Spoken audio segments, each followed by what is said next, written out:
boa tarde, pessoal.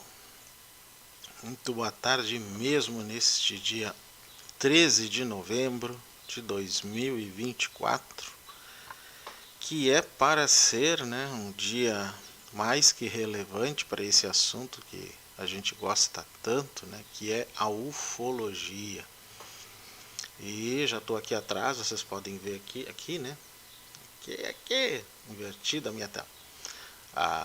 A imagem lá do Congresso dos Estados Unidos, numa das salas onde vai ser feita essa segunda audiência sobre os UAP. Ainda não começou, já está 4 minutos atrasado. Mas eles não atrasam muito porque isso tudo são salas, tem horários e tudo, né? Então devem estar naquela confusão para definir, né? São 4 pessoas que vão falar, 4 testemunhas, né? Digamos assim. Então é natural que seja complicado no início, né? Imagino. A outra que houve no ano passado, com David Grush, Freiber e outro, eu apresentei aqui, não sei se vocês lembram, né?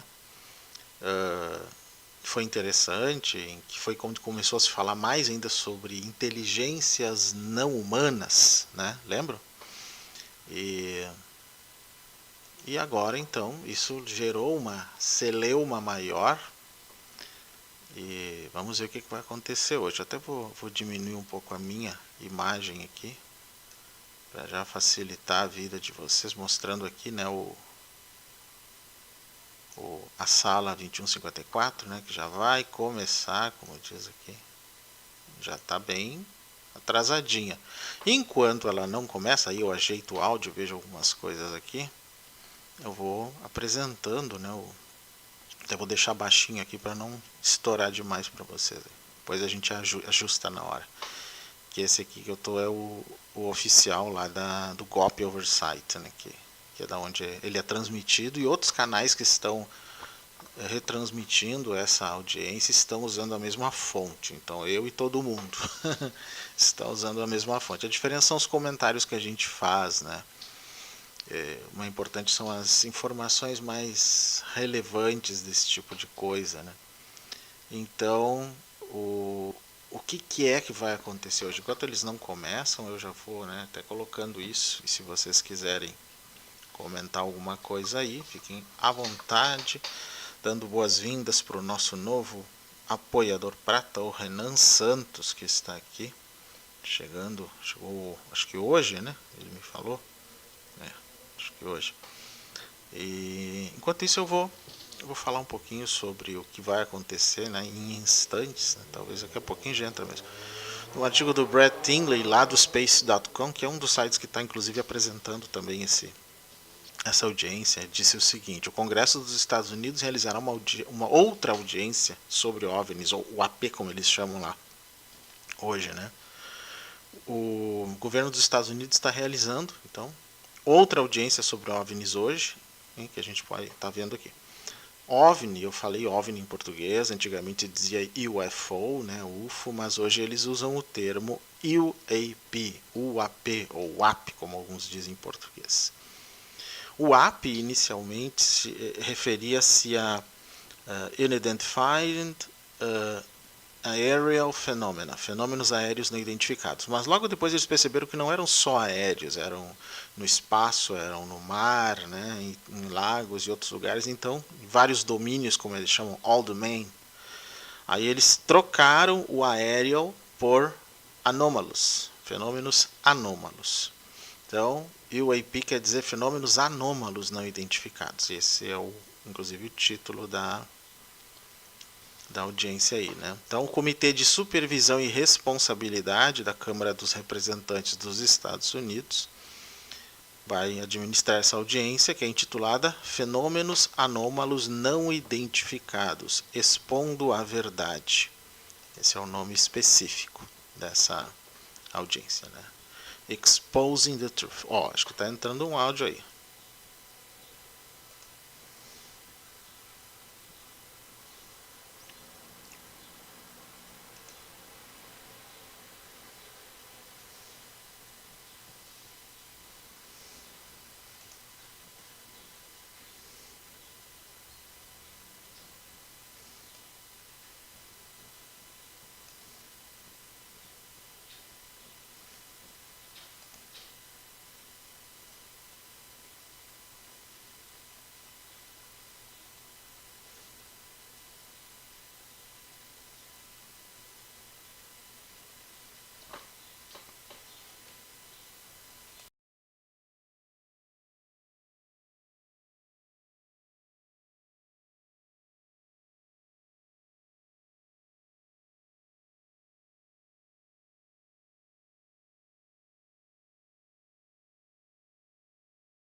believe UAPs demand greater attention, and thus the purpose for this hearing today.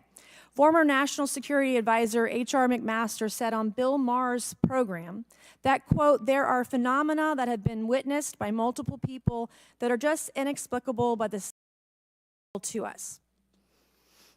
Army Colonel Carl Nell, a member of the federal government UAP task force, said at a conference this past May that non-human intelligence exists. Non-human intelligence has been interacting with humanity. This interaction is not new, and it's been ongoing, and there are unelected people in the government that are aware of that. But UAPs remain a controversial topic. I'm not going to name names, but there are certain individuals who didn't want this hearing to happen because they feared what might be disclosed. But we stood firm. No amount of outside pressure would ever keep me from pursuing a subject to ground, come hell or high water. On that score, I want to thank our witnesses for being here. We have before us a panel of individuals accomplished in the military, in civilian government, in science, and in journalism. Some of the testimony you will hear them deliver today does not reflect well on influential individuals and agencies within the U.S. federal government and perhaps some of our contractors. It's never easy to present such information publicly. So I appreciate our witnesses voluntarily agreeing to being here today. This hearing is intended to help Congress and the American people to learn the extent of the programs and activities our government has engaged in with respect to UAPs and what knowledge it has yielded. This includes, of course, any knowledge of extraterrestrial life or technology of non-human origin. If government-funded research on UAPs has not yielded any useful knowledge, we also need to know those facts. Taxpayers deserve to know how much has it been invested, how much has been spent. They shouldn't be kept in the dark to spare the Pentagon a little bit of embarrassment. The reality is, despite their enormous taxpayer-funded budgets, the transparency of the Defense Department and the intelligence community have long been abysmal. The Pentagon has failed 6 consecutive audits. In fact, it's never actually passed one. Adding to this is a runaway overclassification of documents and materials, a reluctance to declassify materials when appropriate, and at times an outright refusal to share critical information with Congress.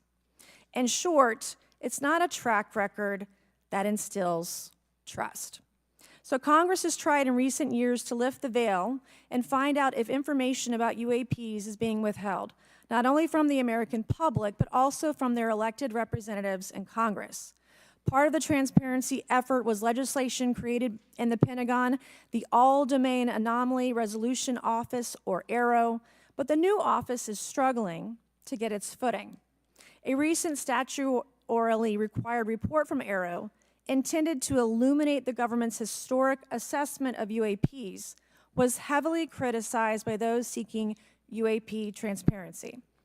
The report has stoked suspicions AARO is unable, or perhaps unwilling, to bring forward the truth about the government's activities concerning UAPs. I'm disturbed that AARO itself lacks transparency. Even its budget is kept from the public. So if there is no there, then why are we spending money on it, and by how much? Why the secrecy if it's really no big deal and there's nothing there? Why hide it from the American people? Because I'm not a mathematician, but I can tell you that doesn't add up. I expect some of our witnesses to share their views on that AARO report. We will also hear from the witnesses today allegations of UAP-related misinformation and disinformation by government officials of which they are personally aware and directly experienced. And we will hear testimony today concerning recent revelations about a purportedly secret UAP program whose existence and findings may have been improperly withheld from Congress. But before we get to the witnesses, we're going to have a few more opening statements from our colleagues. And one thing I wanted to add at the end of my closing statement is there is a document that will be entered into the congressional record today. Mr. Tim Burchett from Tennessee has this document, and we just distributed it to every member up here on the dais of this document.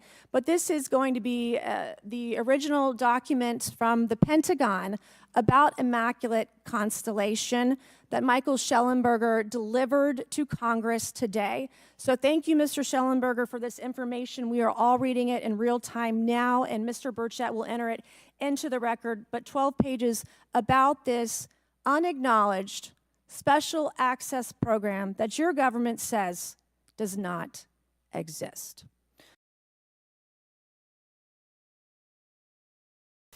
Fazer uma pequena pausa aqui, pessoal, para explicar então. A Mace, né, é uma das proponentes desse evento, e ela é, aliás, tanto ela, né, vou colocar aqui antes de eu continuar, né, essa audiência aqui realizada no Rayburn House Office Building, né, em Washington, e é a segunda audiência do Congresso americano, né, que ele realiza, né, para revelar ainda mais os programas secretos de pesquisa do UAP conduzidos pelo governo dos Estados Unidos e as descobertas não divulgadas que eles produziram, de acordo com a declaração da Câmara, isso, né? Então essa audiência aí vai analisar, né, as rígidas políticas de classificação do DOD, que é o Departamento de Defesa dos Estados Unidos, né, quando se trata de UAP, ou mesmo os OVNIs, né, e tópicos relacionados, e vai explorar as maneiras de garantir que o público americano, e aí por consequência todos nós, né, esteja mais bem informado sobre o tópico. Então a audiência conjunta é liderada por 2 representantes republicanos. Sim, é o partido do Trump, gente, antes que alguém fale, que alguém já falou aqui, né? Que é a Nancy Mace, essa aí, né, que é do Carolina do Sul, pelo que eu vejo aqui, SC, né? E o Glenn Grothman, que é do Wisconsin, que é também republicano, que argumentam que o povo americano está cansado da ofuscação e da recusa em divulgar informações pelo governo federal. Os americanos merecem entender o que o governo aprendeu sobre avistamentos de UAP e a natureza de quaisquer ameaças potenciais que esses fenômenos representam. Só podemos garantir esse entendimento fornecendo transparência consistente e sistêmica. Estamos ansiosos para ouvir testemunhas especialistas sobre maneiras de lançar mais luz e trazer maior responsabilidade a essa questão. Então, disseram o Mace e o Grothman. Então, quem são as testemunhas? É o Luiz Elizondo, que é um ex-oficial de contra-inteligência condecorado, que alegou por anos que o governo dos Estados Unidos está escondendo conhecimento sobre os UAP, que lançou agora, nesse ano, o livro iminente com revelações nesse sentido. O Tim Gallaudet, que é um contra-almirante aposentado da Marinha Americana, que encontrou objetos submersíveis não identificados, que são chamados OVNIs, né, pra gente, né? E que diz que essas anomalias subaquáticas colocam em risco a segurança marítima dos Estados Unidos. E também disse aos entrevistadores, o Gallaudet, que a filha dele é uma médium que pode se comunicar com espíritos. Vamos ver se isso vai estar dentro dessa situação ou não, né? Não sabemos, né? Os outros palestrantes são o jornalista Michael Shellenberger, que a Mace acabou de citar aqui, que também afirmou que o governo dos Estados Unidos está escondendo programas de recuperação de acidentes de OVNIs, e aí também o ex-administrador associado de Política Espacial e Parcerias da NASA, Michael Gold, que é membro da equipe independente de estudos de UAP da NASA. Esses são os que devem falar, né? Então já deu uma pequena questão. E o que ela estava colocando exatamente é isso, falando qual é a proposta do evento, né? Eles não têm nenhum tipo de tradução por legenda aqui, então nós vamos ter que comentar com vocês, eu e todos os outros, né, que não saibam inglês, o que está acontecendo. Mas não se preocupem que os pontos principais vão acabar aparecendo aqui, né? Então vamos lá, eu vou dar um start de novo aqui, e aí vou às vezes passando adiante, quando eu acho que talvez não seja tão interessante para vocês, para a gente ir para os pontos principais, que são as testemunhas. O primeiro, não sei se vai ser o Elizondo, se vai ser nessa ordem que foi colocado ou não, mas vamos lá. Vou continuar passando aqui o que aconteceu depois, né? So with that, I would acknowledge my colleagues, Mr. Garcia.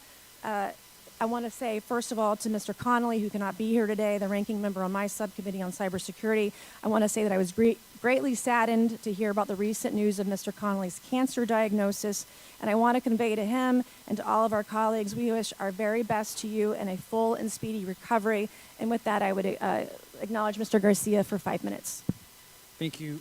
Thank you very much, Chairwoman. I want to thank the Chairwoman and the Chairman both for their continued support and really treating this discussion and these hearings in a way that's bipartisan. I think one thing that's very important for all of us that are interested in the conversation around UAPs is that this is an area that both Republicans and Democrats, where we may disagree in a lot of other spaces, this is an area where bipartisanship is really important. And in fact, I would add it's critical that we all continue to work together in a way that moves forward with the truth and important disclosure. So we're here to have a bipartisan and serious conversation, I believe, about our national security. We should always ground these conversations in facts, evidence, and the data in front of us. I want to note that we have our witnesses here, and I want to thank you all for being here, and note that also amongst you have folks that have also served us in our military. And I know that for many of you, this has been a difficult process, but I'm very grateful to have you with us today, and I thank you for joining us. I also want to note that today's hearing builds on a quite, I think, also historic public hearing that we had many months ago that Mr. Grothman and others helped lead in this very same hearing room, where I believe we began a really important public conversation about UAPs. And so I want to thank him for that, and I especially want to thank Chairwoman Mace for her continued advocacy on this topic. I also want to start with some facts. We know that there are objects or phenomena observed in our airspace, as our witnesses will testify, and also possibly in our oceans. In many cases, we don't know what they are, and this is, of course, why we're discussing UAPs.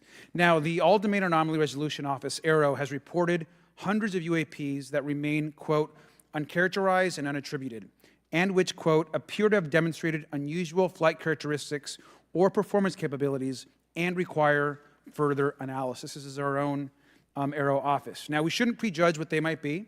I'm certainly not going to. We need evidence. But what we are detecting things, and we know that we don't understand them, and this is worth investigating.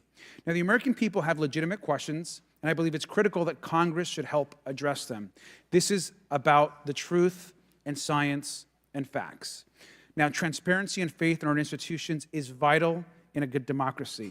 Now, I'm proud to say that this hearing will build on that important bipartisan work, and I want to thank everyone for being involved, including members of our committee.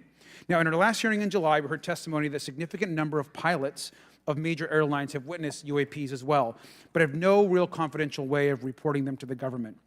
We heard that commercial pilots who encounter UAPs may be hesitant to speak openly due to stigma or fear of retaliation.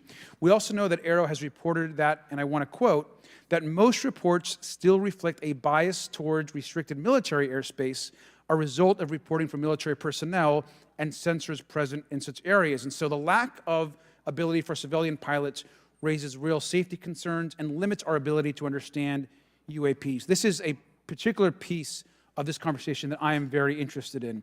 Now, our last hearing inspired us to introduce the Safe Airspace for Americans Act, joined by Chairman Grothman, Chairwoman Mace, and a bipartisan group of co-sponsors. I see some of our leaders from Safe Airspace for Americans Act here, and that would create a safe reporting for UAP process, which we want to continue to do. Now, members of both parties and senior officials in multiple administrations have now taken an interest in this issue. Mainstream media, in many cases, are beginning to take more of an interest in this issue, and we should all be proud to carry that work and build confidence for the American people. I believe we can always be more transparent. To me, this hearing and others are simply about the truth and getting to the facts of what these UAPs actually are. It's very important that we show that Democrats and Republicans in Congress can work together to cut through misinformation and look for a serious and thoughtful way to have the discussion in public. Many of us have also called for additional public hearings to discuss UAPs. This should be a topic that continues on throughout the Congress so that we can gather more information, data, and work with the relevant agencies to gather more information. Finally, I just want to add that those that are here on this dais, many of us have participated also in classified briefings as well, and where we have also gained a lot of important, I think, and interesting information, at least I personally have. And so with that information, we want to continue today's hearing, and I thank all of our witnesses for being here. And with that, I'd like to yield back. Thank you, Mr. Garcia, and I'd now like to recognize Mr. Grothman for a 5-minute introduction. Thank you. Good morning. I'd like to thank our witnesses for being here one more time. This is a topic I've been interested in since 8th grade. I'd like to thank Ms. Mace for working with me on this topic and for making this a joint subcommittee hearing. Last year, the Subcommittee on National Security, the Border and Foreign Affairs held an historic hearing to understand the potential national security risk of unidentified anomalous phenomena, or UAPs. We heard from former Navy Commander David Fravor, who shared firsthand experience with a UAP engaged while on duty in the Pacific. We learned from David Gresh, a former member of the intelligence community, who revealed the supposed existence of secret government programs hidden from congressional oversight. Additionally, former military pilot Ryan Graves informed us of the limited ways in which the military and commercial pilots can report UAP sightings. Since that last hearings, I've led several briefings with government agencies to deepen my understanding with these issues. First, the Department of Defense Inspector General's Office informed us that the Department of Defense does not have a streamlined process for service members to report UAP activity. Working with members of Congress to see that this legislation and other UAP legislation crosses the finish line. I'm deeply alarmed by the reporting of the massive drone swarm that flew over Langley Air Force Base in Virginia last December. Langley is the home of the 1st Fighter Wing, which maintains half of the F-22s in the U.S. Air Force inventory. Reports of this incident indicate these drones were roughly 20 feet long, flying more than 100 miles an hour at an altitude of over 3,000 feet. Yet the origin of these drones and their operators remains a mystery. This incident and other sightings near sensitive military installations highlights the complexity of the UAP challenge facing our intelligence, defense, and homeland security committees. Whether these phenomena are the result of foreign adversaries developing advanced technologies or something else entirely, we must take them seriously, investigate them thoroughly, and assess their implications on national defense. The repeated UAP sightings around sensitive military sites underscores the need for innovative defensive strategies beyond traditional measures. They also highlight the urgent need for updated policies to address emerging threats as well as more effective interagency cooperation and intelligence sharing. However, none of this is going to be possible without transparency. For far too long, critical information about UAPs has been either classified or ignored, leaving the American public and key congressmen without clarity needed to make informed decisions. 15 years and everything has to be released. I'm hopeful that we can learn from their testimony and come out of this hearing. And with that, I yield back. Thank you. I'll now recognize Mr. Moskowitz for a 5-minute introduction. Thank you, Chairwoman. Good morning, everyone. I first want to thank the chairs and ranking members for holding the hearing today on this topic and, again, having a second hearing.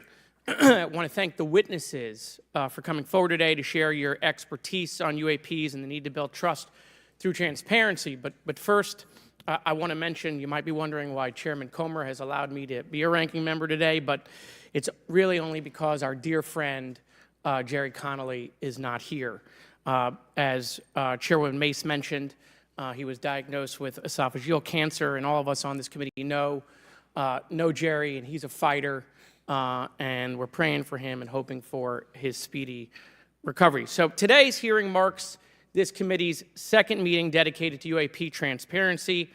I was pleased, as I know all of us are, on the bipartisanship that existed in last year's hearing, and even though we can't talk about what happens in the classified settings, the bipartisanship that has existed in those settings with the questions members have asked.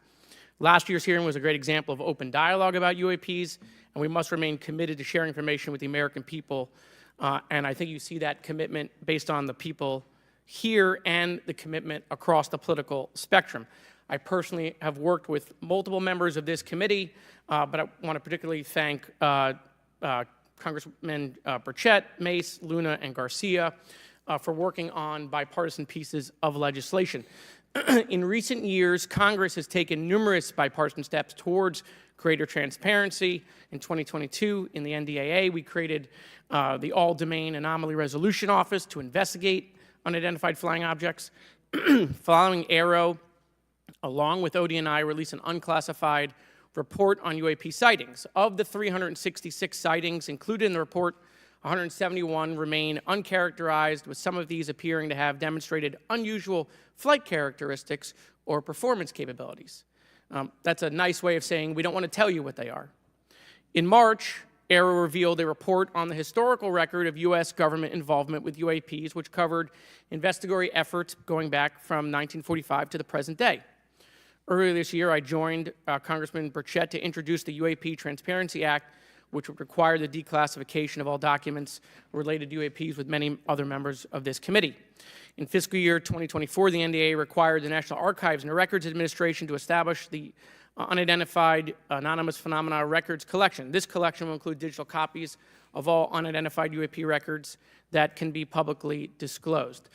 This commitment in transparency is vitally important, and unnecessary overclassification has led to a void of information, which has allowed theories over the decades to foster. When the American people and members of Congress ask, are reports of UAPs credible, we're met with stonewalling. We're met with responses of, I can't tell you. And in fact, we're met with people not wanting us to have hearings. We're met with people not wanting us to ask you questions. In fact, many of us were told not to ask some of you certain questions on certain topics. In a time of heightened distrust of our government institutions, I believe more transparency is not only needed, but is possible. And obviously, we can respect national security limits, but we also have to provide our constituents with the information and oversight that they have tasked us for. As part of this, government agencies must maintain open lines of communication with members of Congress. And there are regular questions that Americans have. What are UAPs? Are they real? Are they ours? How has this technology been developed? How do they get funded? Right? And now we've seen this has gone from a long time ago where you could discredit people because it's some guy living in a Winnebago. You're able to see people now, these are pilots, these are military, these are folks with serious backgrounds. This has changed the face of this because now we have video. People will have questions. We know there are advanced technology programs. Almost 15 years ago, one of those came out of Area 51 to go after Osama bin Laden. And the only reason we know about that is because one of those helicopters was downed. Americans have questions about whistleblowers who have come forward to talk about retribution. And so I want to thank everyone for being involved today on trying to get more transparency. This has been bipartisan, bicameral, and as we get into a new administration, the president-elect has talked about opportunities to declassify information on UAPs, and I hope he lives up to that promise. And with that, I yield back. Okay, thank you, Mr. Moskowitz. And I would now, committee staff asked me to go ahead and I will do it, to enter into the congressional record this 12-page document that Michael Shellenberger brought today that describes the Immaculate Constellation government program. So we will do that now. Every member up here has a copy of it.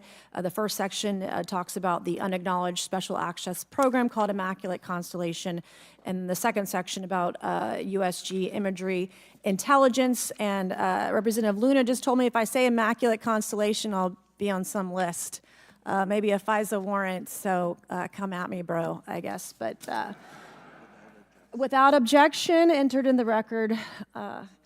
All right, so next we will introduce our witnesses for today's hearing. Thank you so much for being here. Our first witness is retired Rear Admiral Tim Gallaudet, who retired from the U.S. Navy and is now the Chief Executive Officer at Ocean STL Consulting. Our second witness is Mr. Lou Elizondo, a former Department of Defense official and author of a recent bestseller book about UAPs. Our third witness is Mr. Michael Shellenberger, founder of the newsletter Public and author of a recent journalistic piece about special access programs, including one widely identified as Immaculate Constellation. I swear the staff wants me on a list. Okay.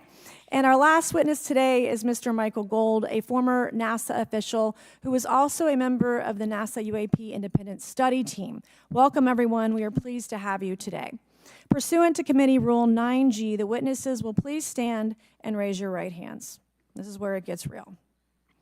Do you solemnly swear to affirm that the testimony that you are about to give is the truth, the whole truth, and nothing but the truth, so help you God? Let the record show that the witnesses all answered in the affirmative. We appreciate all of you being here today and look forward to your testimony. Let me remind the witnesses that we have read your written statements and they will appear in full in the hearing record. You guys may be seated. Please limit your oral statements to 5 minutes. As a reminder, please press the button in front of you so the microphone is turned on so that everyone in the room, members included, can hear you. When you begin to speak, the light in front of you will turn green. After 4 minutes, the light will turn yellow. When the red light comes on, your 5 minutes has expired, and we would ask that you please wrap it up. So I will first recognize Rear Admiral Gallaudet to please begin your opening remarks. Thank you, Chairwoman Mace, Chairman Grothman, Ranking Members Connolly and Garcia, and members of the committee. Thank you for this opportunity to testify today regarding unidentified anomalous phenomena, or UAP. Confirmation that UAPs are real came to me in January of 2015 when I was serving as the commander of the Navy Meteorology and Oceanography Command. At the time, my personnel were participating in a pre-deployment naval exercise off the U.S. East Coast. It included the USS Theodore Roosevelt Carrier Strike Group, and this exercise was overseen by the United States Fleet Forces Command, led by a 4-star admiral who at the time was also my superior officer. During this exercise, I received an email on Navy's secure network from the operations officer of U.S. Fleet Forces Command. The email was addressed to all the subordinate commanders, and the subject line read in all capital letters, "Urgent Safety of Flight Issue."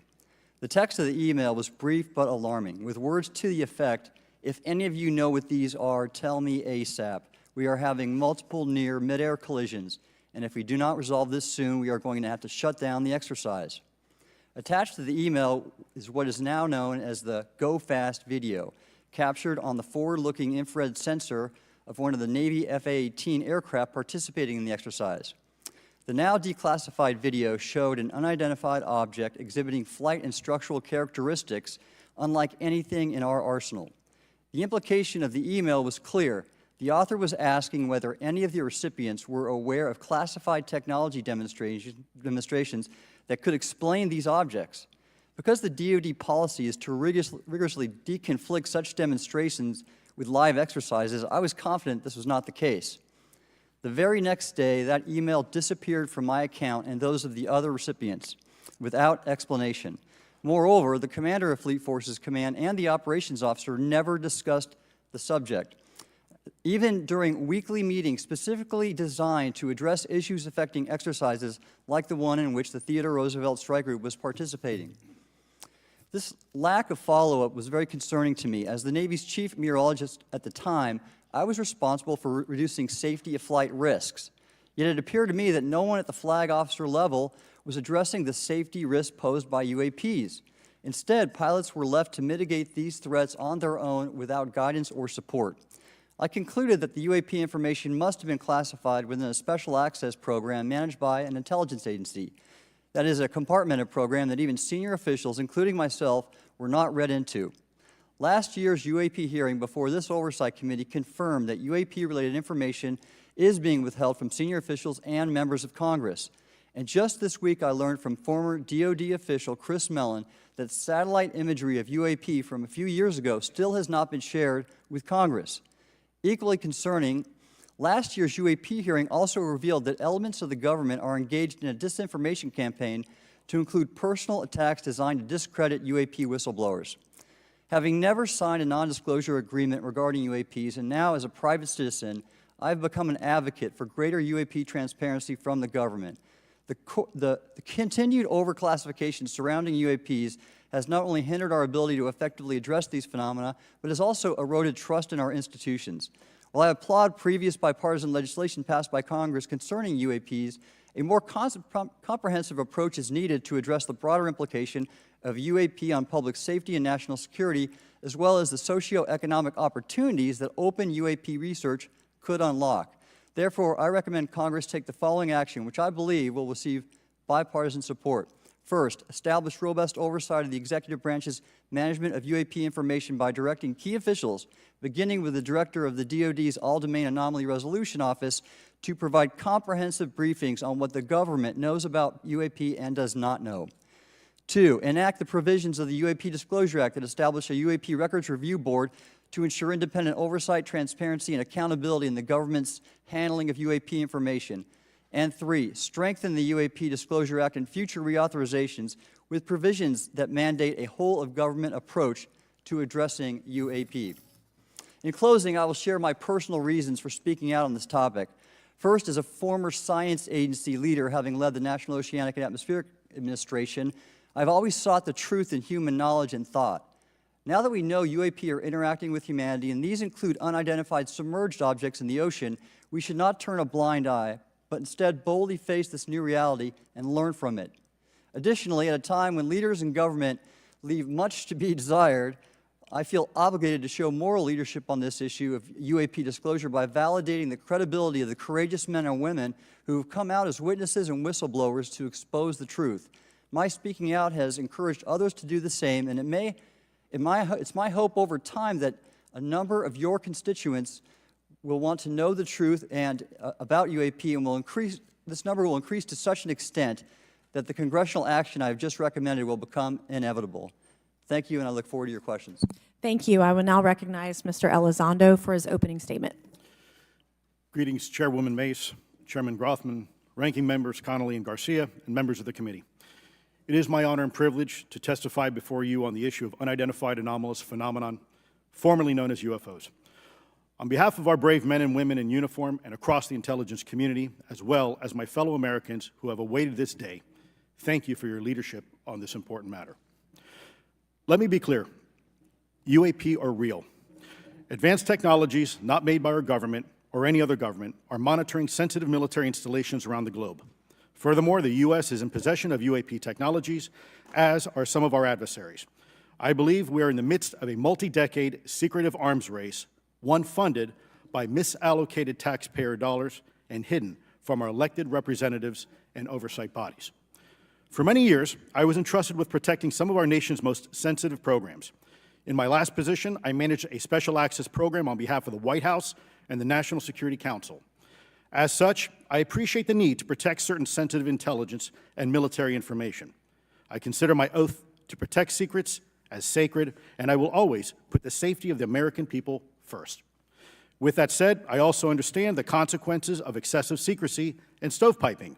Nowhere was this more apparent than in the aftermath of 9/11, which many of us remember all too well. I believe that America's greatness depends on three elements: A, a watchful Congress, B, a responsive executive branch, and C, an informed public. Over the last decade and a half, I learned that certain UAP programs were and are operating without any of these elements. Although much of my government work on the UAP subject still remains classified, excessive secrecy has led to grave misdeeds against loyal civil servants, military personnel, and the public, all to hide the fact that we are not alone in the cosmos. A small cadre within our own government involved in the UAP topic has created a culture of suppression and intimidation that I've personally been victim to, along with many of my former colleagues. This includes unwarranted criminal investigations, harassment, and efforts to destroy one's credibility. Most Americans would be shocked to learn that the Pentagon's very own Public Affairs Office openly employs a professional psychological operations officer as the singular point of contact for any UAP-related inquiries from citizens and the media. This is unacceptable. Many of my former colleagues and I have provided classified testimony to both the Department of Defense and the Intelligence Community Inspector General, and many of us have subsequently been targeted by this cabal with threats to our careers, our security clearances, and even our lives. This is not hyperbole, but a genuine fact, and this is wrong. To fix these problems, I propose three principal actions.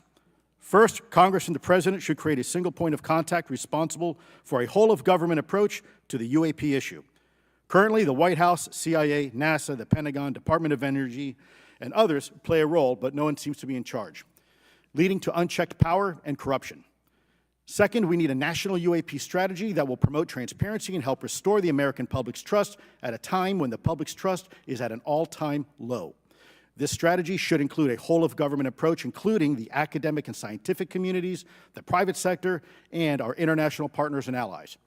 Third, Congress should create a protected environment so whistleblowers desperate to do the right thing can come forward without fear. As it currently stands, these whistleblowers suffer because of stigma, a code of silence, and concerns about retaliation.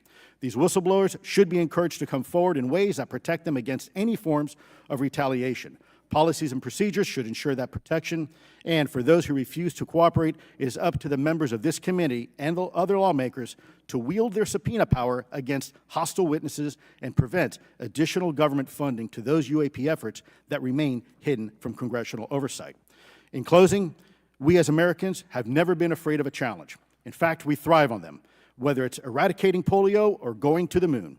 We don't run from a challenge, we take it head on. To the incoming administration and Congress, I say to you, we need immediate public transparency, and this hearing is an important step on that journey. If we approach the UAP topic in the same way as we, as Americans, have met other challenges, we can restore our faith in our government institutions. Together, we can usher in a new era of accountable government and scientific discovery. I believe that we as Americans can handle the truth, and I also believe the world deserves the truth. Thank you, esteemed members of Congress, for your time today. It is profoundly appreciated by many. Thank you. I ask unanimous consent for Representatives Ogles of Tennessee and Boebert of Colorado to be waived onto the subcommittee for today's joint subcommittee hearing for the purpose of asking questions. Without objection, so ordered. I would now like to recognize Mr. Shellenberger for his introductory remarks. Chairwoman Mace, Chairman Grothman, Ranking Member Connolly, Ranking Member Garcia, members of the subcommittees, thank you for inviting my testimony. One of Congress's most important responsibilities is oversight of the executive branch in general and the military and intelligence community in particular. Unfortunately, there is a growing body of evidence that the U.S. government is not being transparent about what it knows about unidentified anomalous phenomena, and that elements within the military and the IC are in violation of their constitutional duty to notify Congress of their operations. President-elect Donald Trump and former President Barack Obama have both said that the government has information about UAPs that it has not released. There are other explanations for UAPs than that they represent a new form of life or non-human life. Current dominant alternative theories, including those put forward by AARO, are that UAPs are some kind of natural phenomena we don't yet understand, like ball lightning or plasma. They could also be part of some new U.S. or foreign government weapons programs, such as drones, aircraft, balloons, CGI, hoaxes, or birds. Whatever UAPs are, Congress must be informed, as must the people of the United States. We have a right to know what UAPs are, no matter what they are. However, we now have existing and former U.S. government officials who have told Congress that AARO and the Pentagon have broken the law by not revealing a significant body of information about UAPs, including military intelligence databases that have evidence of their existence as physical craft.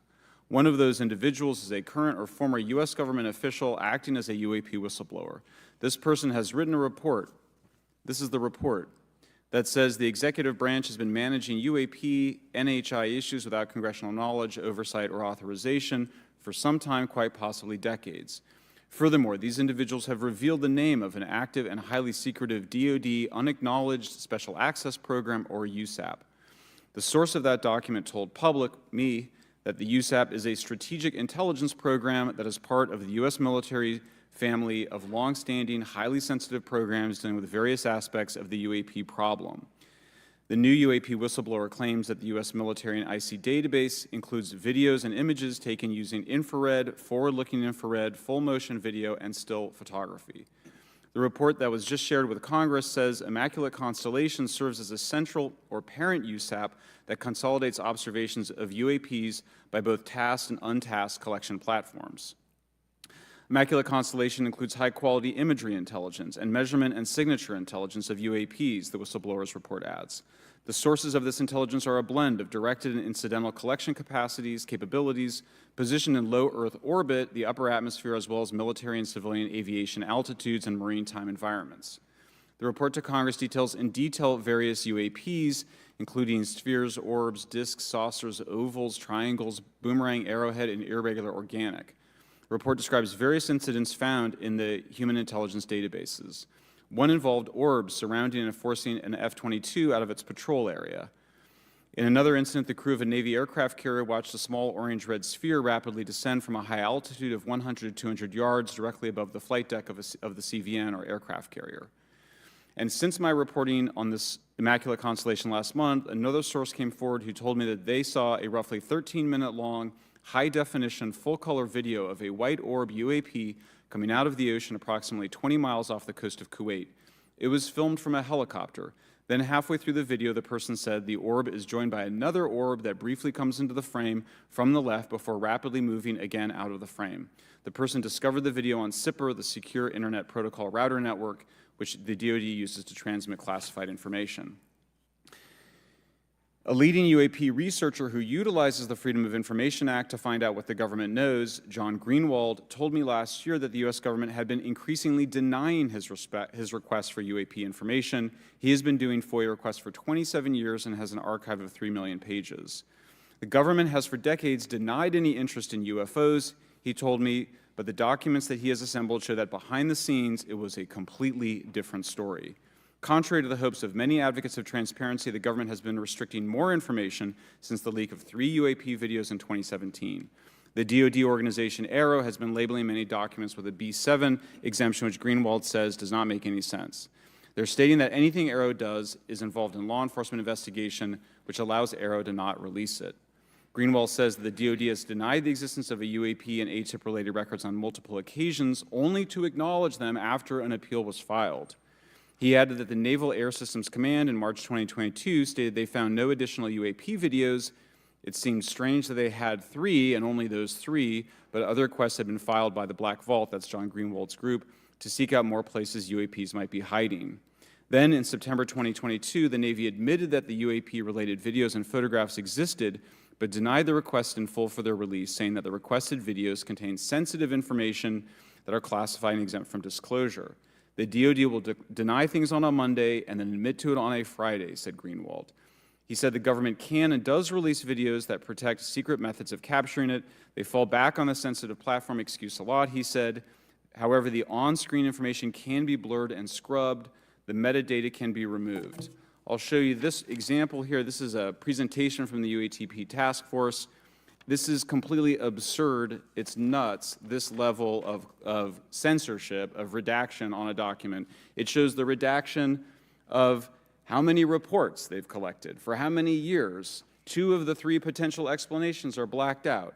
The Pentagon, the intelligence community is treating us like children. It's time for us to know the truth about this. I think that we can handle it. Thank you very much. Thank you. I would now like to recognize Mr. Gold for 5 minutes. Thank you, Chairwoman Mace, Chairman Grothman, Ranking Members Connolly and Garcia, Representative Moskowitz, and distinguished members of both subcommittees. I'm grateful to all of you, as well as your intrepid staff, for the opportunity to testify, and would like to begin by discussing courage. Courage is what it takes to tackle this topic, and courage in the face of adversity is what I see in front of me, beside me, and behind me. Per my introduction, I am currently the Chief Growth Officer at Redwire Space and have had several leadership positions at NASA.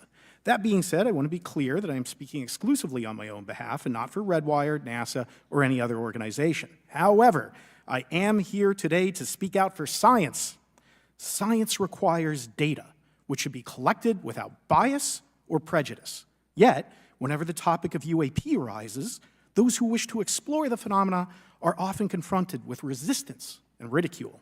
For example, members of the NASA UAP Independent Study Team, particularly those in academia, were mocked and even threatened for simply having the temerity to engage in the study of UAP. Our best tool for unlocking the mystery of UAP is science, but we cannot conduct a proper inquiry if the stigma is so overwhelming that just daring to be part of a NASA research team elicits such a vitriolic response. Therefore, one of the most important actions that can be taken relative to exposing the truth of UAP is to combat the stigma, and this is where I believe that NASA can be eminently helpful. The NASA brand is synonymous with hope, optimism, and credibility. If you were to take a walk down the National Mall, you would immediately see the NASA logo on t-shirts, hats, and bumper stickers. Few federal agencies enjoy this kind of popularity. I've never seen anyone wearing an Office of Personnel Management t-shirt, which is why NASA could play such an influential role. Specifically, NASA could, with relatively little cost and effort, host symposia on UAP, or even just participate in existing panels examining the topic. NASA personnel stepping forward and participating in such discussions would make a powerful statement to the scientific community that UAP should be taken seriously and researched accordingly. In regard to research, NASA has vast archives, much of which may contain important UAP data. Again, for relatively little cost and effort, NASA could create an AI or ML algorithm that could search the agency's archives for anomalous phenomena. I suspect that such an effort would not only result in information that will help us to understand UAP, but could result in data that will assist in other areas of scientific inquiry, such as anomalous weather or meteorite activity. Beyond its existing archives, NASA could act as a clearinghouse for civilian and commercial UAP data. During my work on the UAP Independent Study Team, it quickly became evident that there is no clear or well-publicized process for civilian pilots to report UAP sightings. The stigma associated with UAP hampers the number of pilots that would report such phenomena, but even for those who overcome the stigma, I believe the current FAA guidance is largely unknown and poorly understood. In order to effectively collect UAP data, the independent study team recommended the use of NASA's Aviation Safety Reporting System, or ASRS. This system, which is administered by NASA and funded by the FAA, provides a confidential means for the reporting of safety violations in a voluntary and non-punitive manner. Over 47 years, the ASRS has collected nearly 2 million reports. ASRS is the perfect tool to collect UAP data, which could then be collated by NASA and shared with the public at large. Leveraging ASRS could create a treasure trove of UAP data, potentially hundreds of thousands of reports, supporting this hearing's goal of exposing the truth. And I'm grateful to our two co-chairs and other members who have already incorporated this idea into proposed legislation. At this hearing, and as others have demonstrated, the UAP issue is justifiably dominated by national security and defense. However, I would urge the subcommittees to keep in mind the numerous ways that NASA and the FAA, as well as commercial activities in the air, in space, and in the water, can generate a massive amount of invaluable data on anomalous phenomena. I cannot help but be excited by the potential for such an endeavor, since scientific discovery is driven by anomalies. It's the existence and study of anomalies that led to the theory of relativity, quantum mechanics, and nearly all of humanity's scientific breakthroughs. This is why the study of UAPs should be embraced, since whatever is occurring, the chance to garner new knowledge should never be ignored. We must be thorough in collecting information, fearless in making conclusions, and open to following the data, no matter how mundane or extraordinary the results may be. I began this testimony by praising the Joint Subcommittee members for their courage, and I will end by echoing that sentiment. As the saying goes, the truth is out there. We just need to be bold enough and brave enough to face it. Thank you. Thank you. Thank you all. I will now recognize myself for 5 minutes of questioning. I have a lot of questions, and I have a lot of witnesses. So I would just ask, if it's yes or no, to please just tell me yes or no. If it requires more than that, be very succinct, because I would like to go down the line and ask as many questions as possible. So for the Admiral this morning first, former DoD official Chris Mellon reached out to you about satellite imagery from 2017 that depicts a UAP. What were the dates in 2017 when this occurred? I can't share with you the details, ma'am, but I can do it in a closed setting, and I can also tell you the agency that wrote a report on it. Okay, so who has the imagery? I can tell you that in a closed setting. Can you describe what was depicted in the satellite imagery? Just a description. It was a UAP, ma'am. That's it? No other description? The term that the analysts used, they called it the button. It was a disc-shaped object. Okay, where was it? I can't tell you that, ma'am. Okay. All right. Okay, Mr. Elizondo, you state in your testimony that, quote, advanced technologies not by our government or any other government are monitoring sensitive military installations around the globe, end quote. If these technologies are not made by any government, who's making them? Private companies, or are you implying they are crafted by a non-human intelligence? Well, ma'am, that's precisely why we're here. The problem is that, temporally speaking, over decades, not just the last 10 years, to put this in perspective, when are these private companies you're implying, or is this non-human intelligence? It may be both. Okay. When it comes to Blue Force Technologies, I would not be able to discuss okay. that. Are you read into secret UAP crash retrieval programs? We would have to have a conversation in a closed session, ma'am. I signed documentation 3 years ago that restricts my ability to discuss specifically crash retrievals. I submitted for my book through the DOPSR process, which took a year for it to be reviewed. And what is in the book is what I was told I'm allowed to talk about. Has the government conducted secret UAP crash retrieval programs, yes or no? Yes, Okay, were they designed to identify and reverse engineer alien craft, yes or no? yes. Does the U.S. government have any reverse, okay, we already answered that question about retrieval programs. Do any U.S. contractors have the same? I would prefer to address that in a closed session, ma'am. Okay. In your book, you mentioned government employees who've been injured by UAPs, placed on leave, and receiving government compensation for their injuries. Is that correct? That is correct. How can the government deny we have recovered craft if they're paying people because they've been injured by recovered craft? Ma'am, that's a great question. That's why I think we're here again, because I've seen the documentation by the U.S. government for several of these individuals who have sustained injuries as a result of a UAP incident. It's a crazy idea, right? The hypocrisy and the logic. Okay, Mr. Shellenberger, I'm going to say it again to be very clear. Immaculate Constellation. What's its mission and how are they funded? Its mission is to, as I stated, its mission is to, it's an unacknowledged special access program. Its mission is to document UAPs. Okay, and do you, for your story and your report, do you have more than one credible source? I do. Sourcing, okay. I do. And then why do you believe your sources to be credible? How do you judge the veracity of the documentation you've been provided about this program? I checked the sources, and they are who they say they are. They are current or former government officials. I wanted to also add that I did not specify that they were Defense Department employees. I didn't specify the agency nor the gender. Would they have included non-government employees, people that aren't employed by the government? These are, I'm comfortable saying that these are government or previously government employees.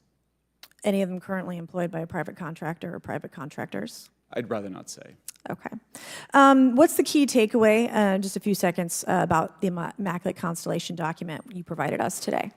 I think that what the American people need to know is that the U.S. military and intelligence community are sitting on a huge amount of visual and other information, still photos, video photos, other sensor information, and they have for a very long time. And it's not those fuzzy photos and videos that we've been given. There's very clear High res? images, high resolution. How many visuals, graphics, videos, photos? I mean, I've been told hundreds, maybe thousands. I mean, I also wanted to say, because there was some conversation around concern around the revealing of these materials, revealing the source collections, but some of these are shot from helicopters using normal videos of oceans. I just think that's absurd that somehow you're going to be revealing some secret U.S. technology by revealing that you've photographed orbs off the coast of Kuwait.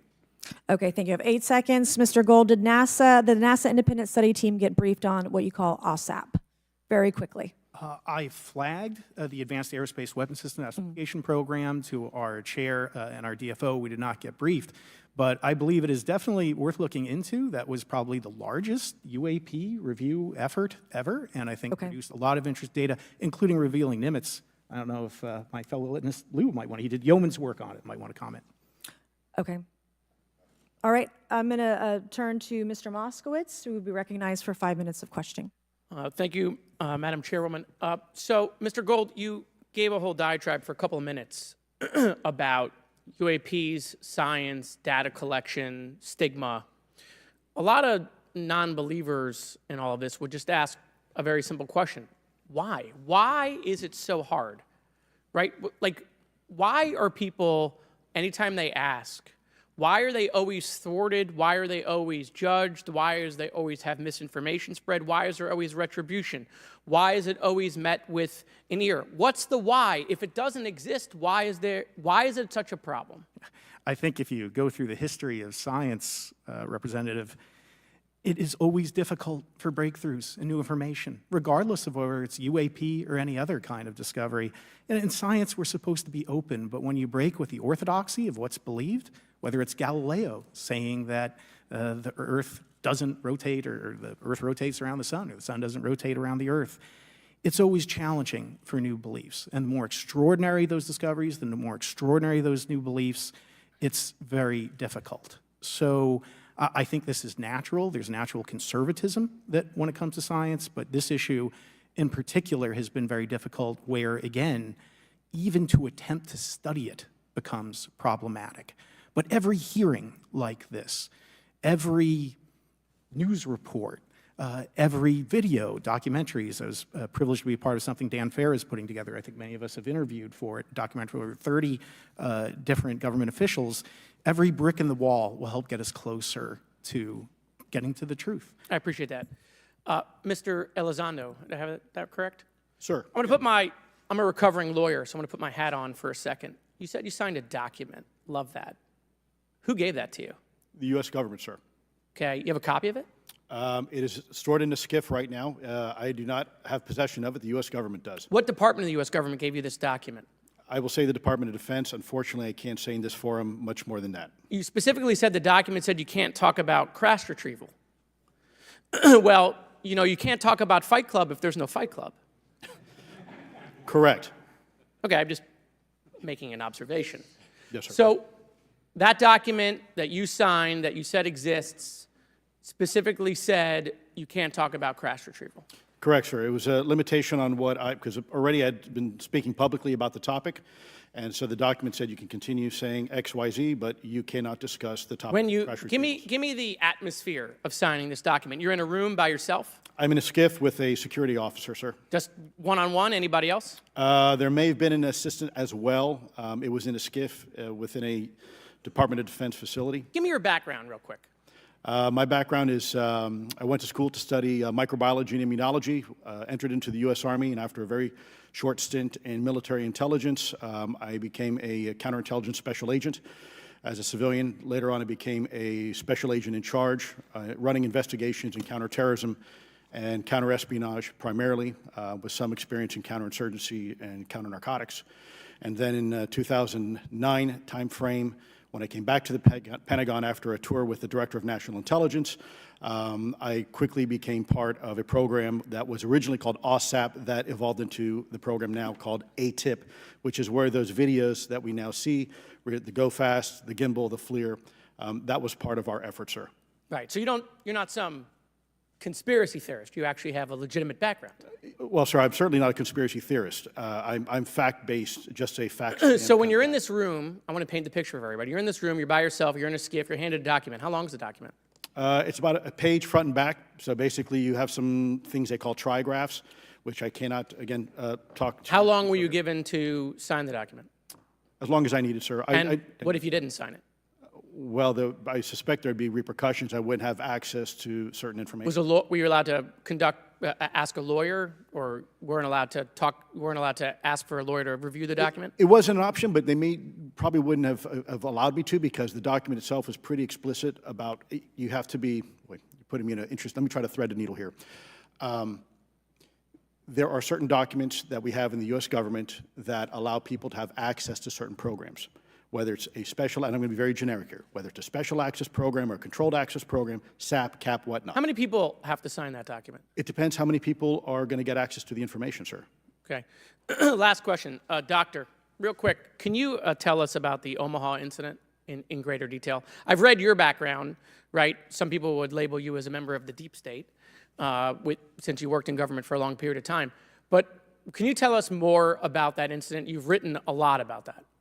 I wrote a lot about incidents like it, Congressman, but that specific incident involved the USS Omaha, the littoral combat ship of the U.S. Navy operating off Southern California. I don't remember the exact date. It was within the last decade. And what the watchstanders on the bridge observed was a UAP, again, something that was aloft but had no observable exhaust or control surfaces.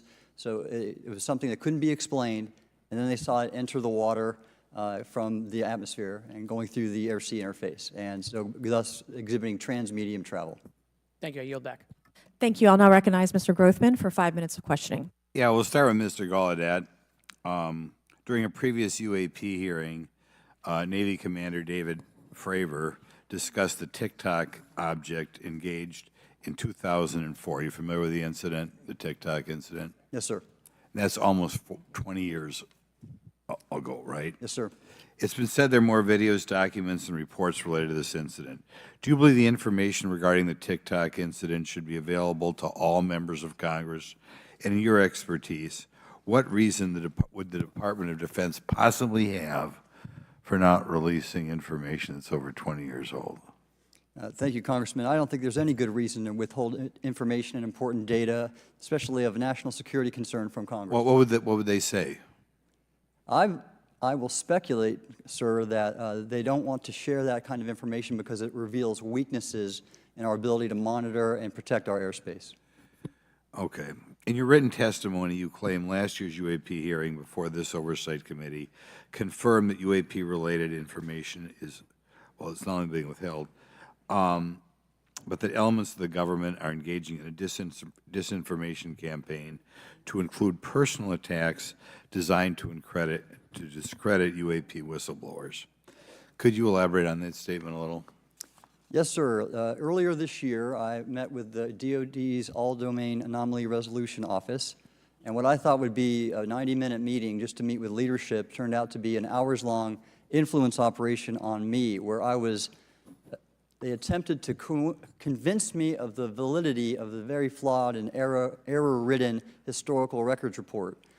In addition, they tried to have me question very valid UAP reports like the Tic Tac incident, and even coming to stating possibly that the Tic Tac was American technology. And then, of course, if you ask David Fravor or Alex Dietrich, the two witnesses, they were convinced it was otherwise. And then, and they also cast discredit on various UAP whistleblowers and witnesses to question their validity and credibility as witnesses. Okay. We'll go to Mr. Elizondo. Hope I got that right, or not at least Close not enough, that right. You're familiar with the recent drone incursion over Langley Air Force Base? Yes, sir. The owners of these drones remain unclear. The U.S. military has not been able to give us in Congress an answer. Given your experience with the Department of Defense and the intelligence community, how frequently are UAP sightings over military installations? And secondly, I suppose hypothetically you could have incursions over just, say, regular airports.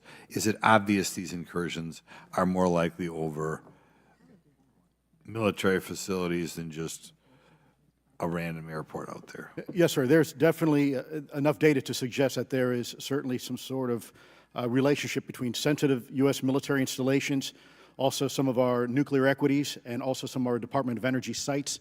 There is a long historical record that some of your colleagues may have, documentation that demonstrates this. This is not a new trend. This has been going on for decades, and that information has been obfuscated, unfortunately, from folks like you in this committee. And I think that's problematic because ultimately, at the end of the day, we have a significant situation here. We have something that can enter into U.S. airspace completely with no attribution. And how long has this been going on? Sir, decades. And there's information that will hopefully be entered into the record. Can you think of any possible reason why they can't release any information they have on something, say, 15 or 20 years old? Sir, if I could echo my colleague here, Admiral Gallaudet, I think one of the big issues that we have in the intelligence community, Department of Defense, is we don't want to broadcast any potential vulnerabilities or weaknesses in our national defense systems or on intelligence collection platforms. Therefore, when you have a conversation where you address a problem for which there is no solution, it makes that a very uncomfortable conversation to have. Okay, we'll switch to Mr. Shellenberger. The primary reason you're here today is because you published an article on the news publication that you own called Public, right?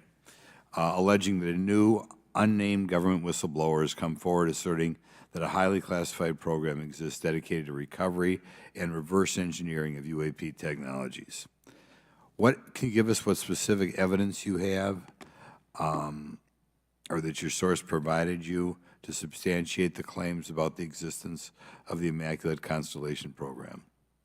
Well, you have the report in front of you now, so you can see it for yourself. I checked the report, and I did not find it based on existing cases. It was new cases for me. I couldn't, at least I hadn't found anybody, so that answered for me that it was not obviously circular reporting, which is one of the big concerns in this space. I also had the name of the program confirmed by more than one additional source. So yeah, and then of course I checked to make sure that the source was who they claimed to be. Okay. I should also say that when I said before it was this database, it is a much broader program than that. It also includes human intelligence, and then, as you mentioned, the retrieval and the reversal. Any knowledge of what country these things originated in? No, I have no idea. Okay. Okay, I will now recognize Mr. Burchett for 5 minutes of questions. Thank you, Chair Lady. I request unanimous consent to enter into the record documents provided to us regarding legacy UAP programs and psychological operations. Lou Elizondo. So ordered. I also want to thank my buddy Jeremy Corbell for providing us documents and access to some whistleblowers. Mr. Elizondo, what is your last position with the federal government? Sir, I was the Director of National Program Special Management Staff managing a White House Special Access Program on behalf of the National Security Council. How would you characterize UAPs? An enigma, sir, and a frustration. We're talking about technologies that can outperform anything we have in our inventory. And if this was an adversarial technology, this would be an intelligence failure eclipsing that of 9/11 by an order of magnitude. Are there classified Department of Defense materials related to UAPs that you believe could be safely disclosed to the public without compromising national security? Yes, sir, I do. I would never, ever try to endorse providing some sort of information that could compromise what we call a blue force technology or capability. But I do believe there's a lot of information regarding this topic, and I've been very vocal about it, that should be shared not only with the public, but most importantly, with members of Congress. Are you familiar with my friend David Grush? Absolutely, sir. I had the privilege and honor of working with him myself several years ago at U.S. Space Force. Last year, as you know, he testified that the U.S. has run a multi-decade UAP crash retrieval and reverse engineering program. Would you agree with that? Yes, sir. Are there UAP programs operating without proper congressional oversight? 100%. What are they? Unfortunately, sir, I would have to have that conversation in a closed session. I know you said that, and a lot of people are frustrated with those kind of answers, but we're asking those kind of questions so you all know what the heck we're up against. You also mentioned in your opening statement that the Pentagon's Public Affairs Office employs a psychological operations officer as the singular point of contact for UAP-related inquiries. Why the heck would they do that? Sir, that's a great question. I would ask the Pentagon. There's a long history here of that individual providing misleading and false information to the public through various news outlets and media outlets in order to discredit this topic. I've personally been victim to it. We have the documentation to substantiate where this information has been absolutely inaccurate, that has been provided time and time again, and it turns out that that individual was also working with former leadership of Aero at the time as well. And we punish them by giving them multi-million dollars more than they ask for every year. Admiral Gallaudet, you mentioned in your opening statement on an email you received from the operations officer of the Fleet Forces Command regarding unknown objects almost colliding with U.S. military planes. Did anyone respond with knowledge of what the objects were? I received no response, sir. Did the exercise get canceled? The exercise did not get canceled. Why do you think the commander of Fleet Forces operations officer never discussed the incident again? Sir, I'm speculating because I didn't have an exchange with him, but I believed it to be part of a special access program, the information and the video, which we have known now it was, and he realized he couldn't share that openly with the recipients of the email, and therefore the email was pulled from everybody's account. Again, tell us what happened to the email from the commander of Fleet Forces. The day after I received it, and all the other recipients received it, which were all the subordinate commanders of U.S. Fleet Forces, so 1- and 2-star admirals, including strike group commanders, the email was wiped or deleted from our accounts, and then no one talked about it. All right. Have you specifically had any experience with submersible objects? Sir, I've no personal experience, but I've had witnesses on submarines come to me and say they've seen on sonar data. Correct. Okay. Yeah, how would you characterize those, and how do they move? The one instance that was revealed to me was in the 80s on a nuclear-powered submarine, a ballistic missile submarine that The object exhibited the characteristics of a Russian torpedo in terms of its speed of movement and closing rate with the submarine, and then it slowed and followed the submarine slowly in its wake for a period of minutes, and then rapidly exited the scene. And nothing that we know of and technology-wise could replicate that. And the speed of these objects was faster than anything that we have or anybody else has that would be manned. Is that correct? It was on the order Underwater. of a torpedo. So Yes, sir. Yes, sir, but as it exited, Well, I don't characterized- exactly know how fast a torpedo is, but I expect it does better than my old outboard Scott Atwater, so I'll take that as a yes. Yes, sir. Okay. Have you experienced any experience with the All-Domain Anomaly Resolution Office, ARROW? Yes, Congressman, as I mentioned previously, I have met with them. Okay. You heard Mr. Elizondo describe psychological operations for those contacting the Department of Defense about UAPs. You mentioned a similar influence operation by ARROW. Why are federal agencies invested in running information operations about UAPs if they do not exist? Yes, sir. But I'll make a statement on ARROW's behalf. They have new leadership. The office has reached out to me to meet again, and I take that as a good faith effort, and we'll see where that goes. Thank you. Chair Lady, I've run over. Thank you. Thank you, Mr. Tennessee. I would now like to recognize Mr. Higgins. You're the king of Tennessee. Mr. Higgins, you're recognized for 5 minutes of questions. Thank you, Madam Chair. Mr. Elizondo, Mr. Shellenberger notes in the report that we've been given for this hearing. I believe, Mr. Shellenberger, let me shift you are the author of this report. I'm sorry, sir, I'm not the author Mr. of... Shellenberger, were you the author of this report? No, I There's was not. name on it. No, Do you know the author? I do. You do. And how would you estimate that madam or gentleman, the author? The person is a current or former U.S. government employee. And it states here that this is the public version of the author's report. Yes. So where might one find the non-public version of the author's report? I don't know the answer to that. Would that be with the Department of Defense? I don't know. But you do know the author. I do. You know what the author's sources were? The author's sources are described in the report. These databases, the Immaculate Constellation. Right, but you expressed some confidence in the sources I would. earlier in I do. testimony. You expressed confidence. So do you know those sources? I do. Are they within the Department of Defense? I can't say. You can't say or you won't say? I won't say. Okay, why not? Because I protect my sources, and I think the But reason. you're not naming them. It's a big department. But many of us on my side of the aisle would say it's far too big. So you're talking about the Department of Defense, sources from within the Department of Defense? I'm not willing to reduce the Okay. potential universe of where my sources might be. Okay, moving on. In this report, Mr. Elizondo, for reference, several types of allegedly alien craft or possibly alien craft or unknown aerial phenomena, what we used to call UFOs, are described. Spheres and orbs,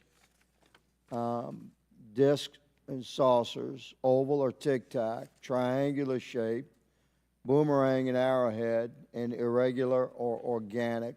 Mr. Elizondo, does that summarize to you the types of craft that we're discussing today? Sir, that is a general morphology, historically speaking, of many UAP.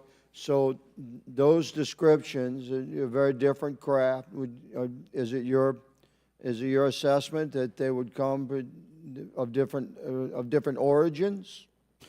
It's possible, but it's also could be a matter of utility. And let me just state for the record, I never read the report that, or the article that Mr. Shellenberger put out. The reason That's is... a good point. We're just referencing it. Yes, sir. For descriptive purposes for the American people. Mr. Shellenberger, in this report, it's striking to me that regarding the descriptions of experiences with these various craft, several of them include biological effects and several do not. Are you familiar with what I'm talking about? Yes. Okay, so spheres and orbs, triangular craft, and irregular or organic craft includes some descriptions of biological effects, including feelings of unease, electronic device malfunctions, long-term psychological effects such as anxiety or insomnia have been noted, feeling of being watched, a shared awareness with the triangle craft, and under the irregular and organic craft, biological effects include physical sensations of warmth or cold and unexplained smells and psychological distress.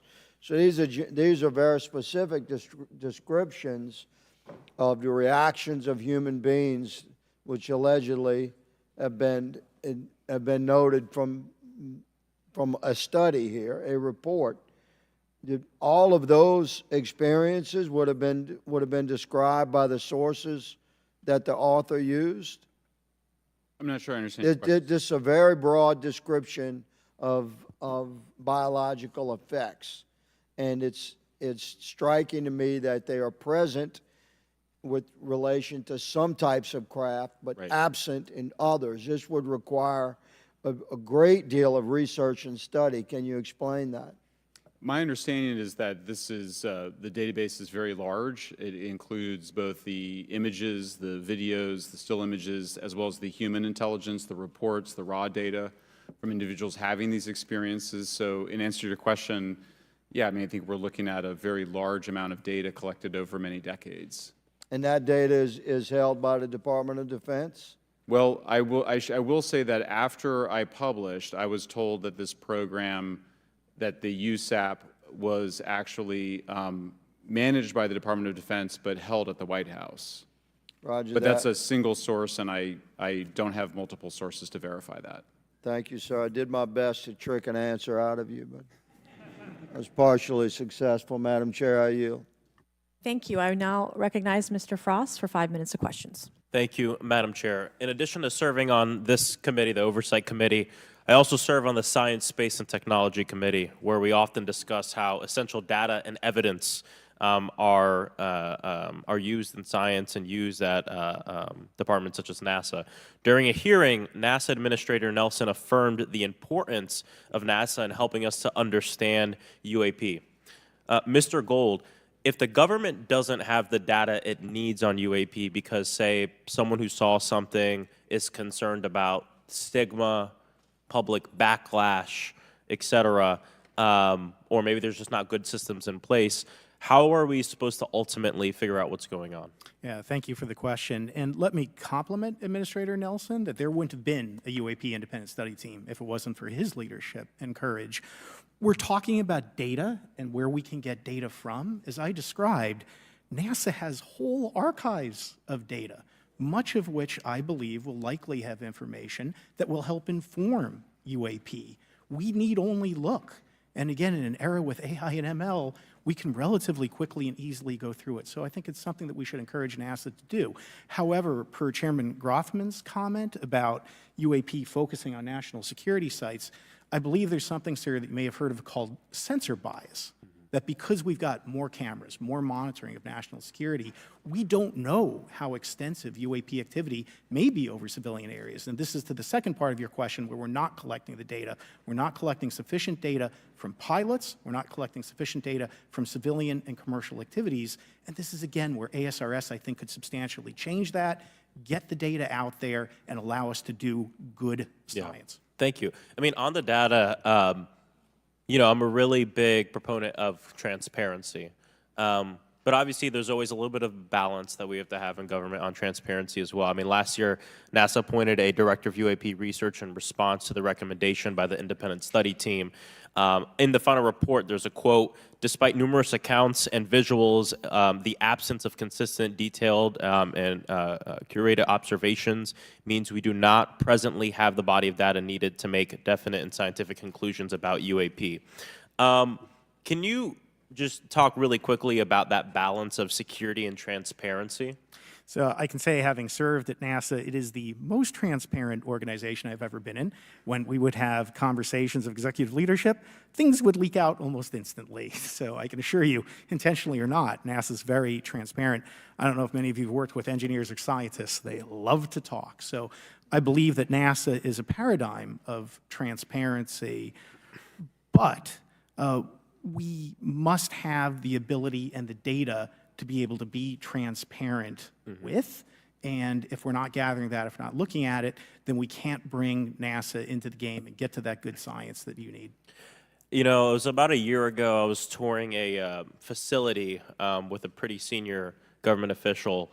We went by a certain hangar, and they said, yeah, that's, you know, a company leases that out. We don't really know what's going on in there. We have no way of knowing what's going on in there. And there was a few of those, in fact, while we were driving around this facility. To what extent do you think that some of the UAP out there comes from off the books or unauthorized experimental aircraft?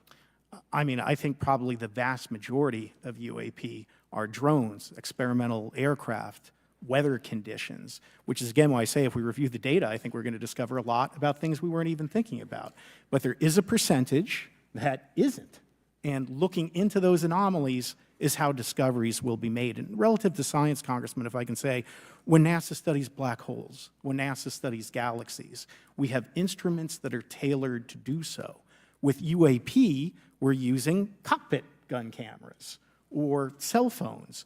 We could never do good science with that. And let me tell you, the NASA budget is under pressure. We need to make sure that the Artemis program is funded fully. We need to beat China to the moon and maintain our presence in low Earth orbit. So NASA would need more money to do this, but I think tailored instruments that would look at UAP in the same way that we have tailored instruments to look at astronomical data is important to gathering valuable and uniform information. If we were studying black holes by using fighter cockpit cameras, we probably wouldn't know that much about black holes. 100%. Well, I think it's important that federal leaders take the necessary steps to ensure that UAP does not pose threats to the American public as well, and that we have the necessary budgets to collect this data so we can actually see what's going on. And I'm fully supportive of funding the Artemis mission. I think it's very important. Also, a personal note, the pilot is a frat brother of mine. He is a member of the Phi Beta Sigma Fraternity Incorporated, and so I would love to see my fraternity make it to the moon. But Redwire is building the cameras for Artemis, so we will take some pictures of your frat brother and get them. There we go. Thank you so much. I yield back. Thank you. I will now recognize Ms. Luna for 5 minutes of questioning. Mr. Elizondo, to your knowledge, can you name the country and around time frame that the first back-engineered UAP program started? Ma'am, unfortunately, I would not be able to have that conversation in public. Can anyone on the panel name that? None of you? Okay. This next question is for Mr. Gallaudet.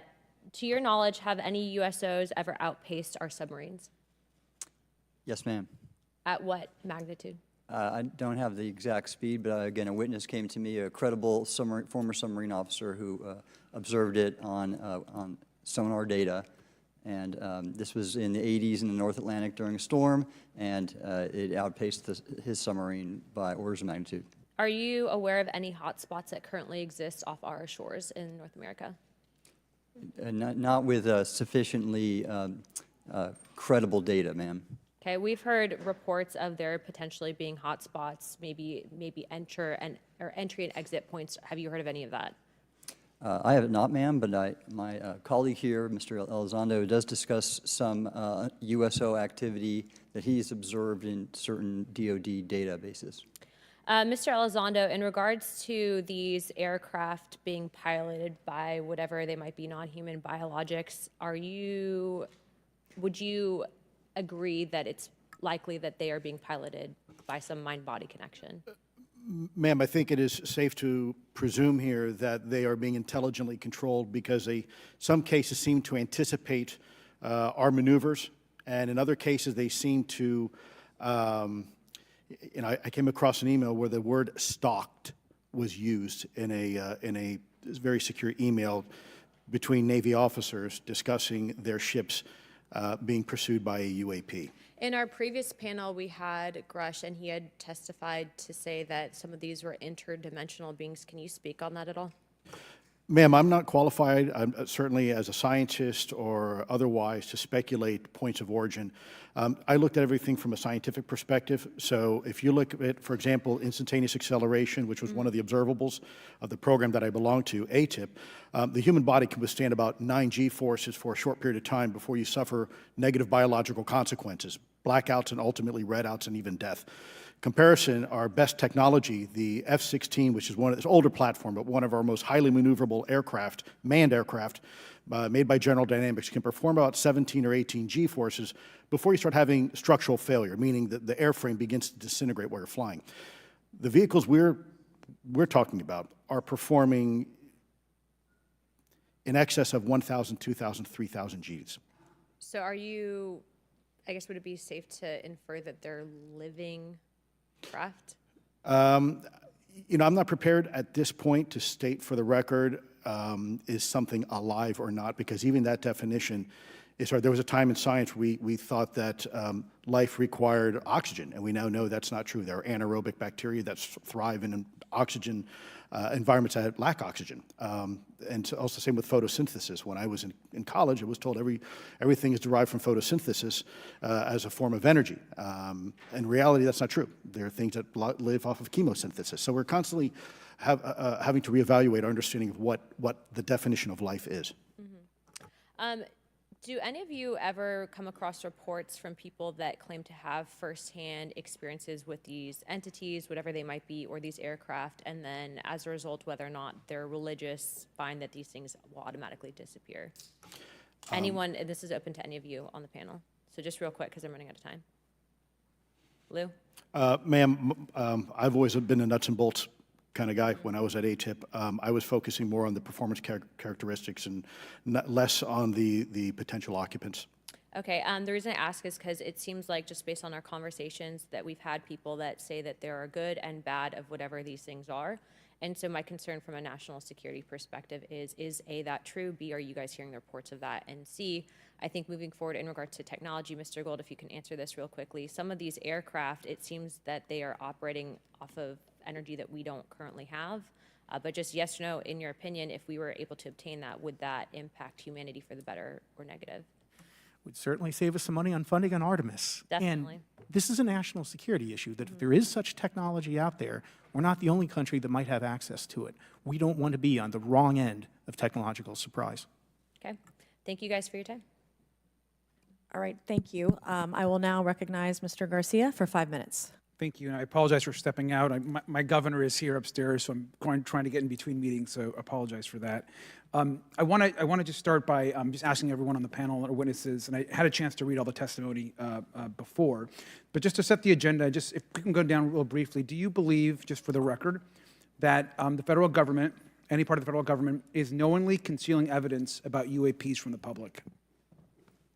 Yes, sir. 100%. Yes. Yes. Thank you. I also want to just go down the line. I know many of you have already said this, but I just, for the record again, just briefly, what do you believe UAPs could be or are? Strong evidence that they are non-human, higher intelligence. I echo my colleague's comment, sir. Genuinely do not know. Don't know, but we must find out. Okay, thank you. I appreciate those answers, gentlemen. I think this is obviously another remarkable hearing with just really important information, so I thank all of you for answering the questions. Admiral, I just want to go back to one thing. Now, last year, our subcommittee heard from 2 retired Navy pilots, Lieutenant Ryan Graves and Commander David Fravor, regarding UAPs. Actually, I think Ryan is here in the audience and been a great person to get to know and to have conversations with. He, of course, has been involved in the Safe Airspace for Americans Act with Chairman Graves, with Chairwoman Mace for UAP reporting by civilian aviation personnel. Can you discuss briefly why it's important for civilian pilots to be able to report UAPs and why these legal protections are critical for our national security? Yes, Congressman, thank you. And I did invite Ryan Graves is my guest, as I'm on his advisory board for the Americans for Safe Aerospace, and the legislation that you supported and introduced, I fully support as well. And I think it's important that more civilian pilots, commercial pilots, report so we can better understand and learn and do research on UAP, as well as remove the stigma so more citizens report on what they observe. And also, it'll only contribute to aviation safety when we have a better understanding of where these UAP are, how they operate, and at what frequency and what capability level. So it's important for aviation safety, and it'll be important for moving science and research forward. Thank you, sir. And I just want to reiterate to my colleagues, I mean, this is a very bipartisan piece of legislation, and we just got to continue to get this through the Congress, and it's incredibly important that civilian pilots have the opportunity to safely report the UAPs that they are seeing or encountering in the air. And I can't express how critical this piece of what I believe is a larger collection of evidence and facts actually happened. We've been approached by pilots. I've talked to folks that have been engaged with our office and others, and there is still enormous stigma. And essentially, we don't have a system where folks are feeling free to be able to report what they're seeing. And so I just want to reiterate that advocacy. Mr. Gold, in your testimony, you discuss NASA's Aviation Safety Reporting System, a confidential, non-punitive reporting mechanism. In the Safe Airspace for Americans Act, we explicitly allow for civilian reporting, of course, of UAPs. Can you explain why the NASA task force recommended the use of the Aviation Safety Reporting System? The Aviation Safety Reporting System is an existing system that is trusted, that has taken hundreds of thousands, now millions of cases. And again, recognizing budgetary constraints, this seemed like the perfect way to be able to gain more data. And when it comes to the stigma, sir, it's something that pilots are used to reporting on, that crew is used to reporting on. So it's a great way to get data, to overcome the stigma without spending really that much more additional money since the system exists. Thank you so much for your support of that. Thank you for what Ryan Graves does. This is a common sense means to expose the truth of UAP for the purpose of this hearing. Thank you. And I just want to also add, now earlier this year, as part of the House Defense Authorization Bill, the NDAA, I had filed an amendment to include the UAP Disclosure Act, which would create a UAP Records Review Board and exercise with exercise of eminent domain over UAP-related material, modeled actually on the JFK Assassination Records Collection Act, which is widely known. Now, the amendment was blocked, but thankfully the Senate included the amendment by Senator Rounds and Schumer for the UAP Disclosure Act. So I just again want to say that we should be pushing and ensuring the UAP Disclosure Act, which is bipartisan in its support, should move forward. And if I can just briefly, particularly Admiral, can you just briefly, as I close my time, explain why the UAP Disclosure Act would be critical for us and our national security? Thank you, Congressman. Yes, I believe the UAP Disclosure Act is important for national security, as well as advancing potential socioeconomic benefits resulting from UAP research, as well as public safety, as we referred to previously regarding aviation.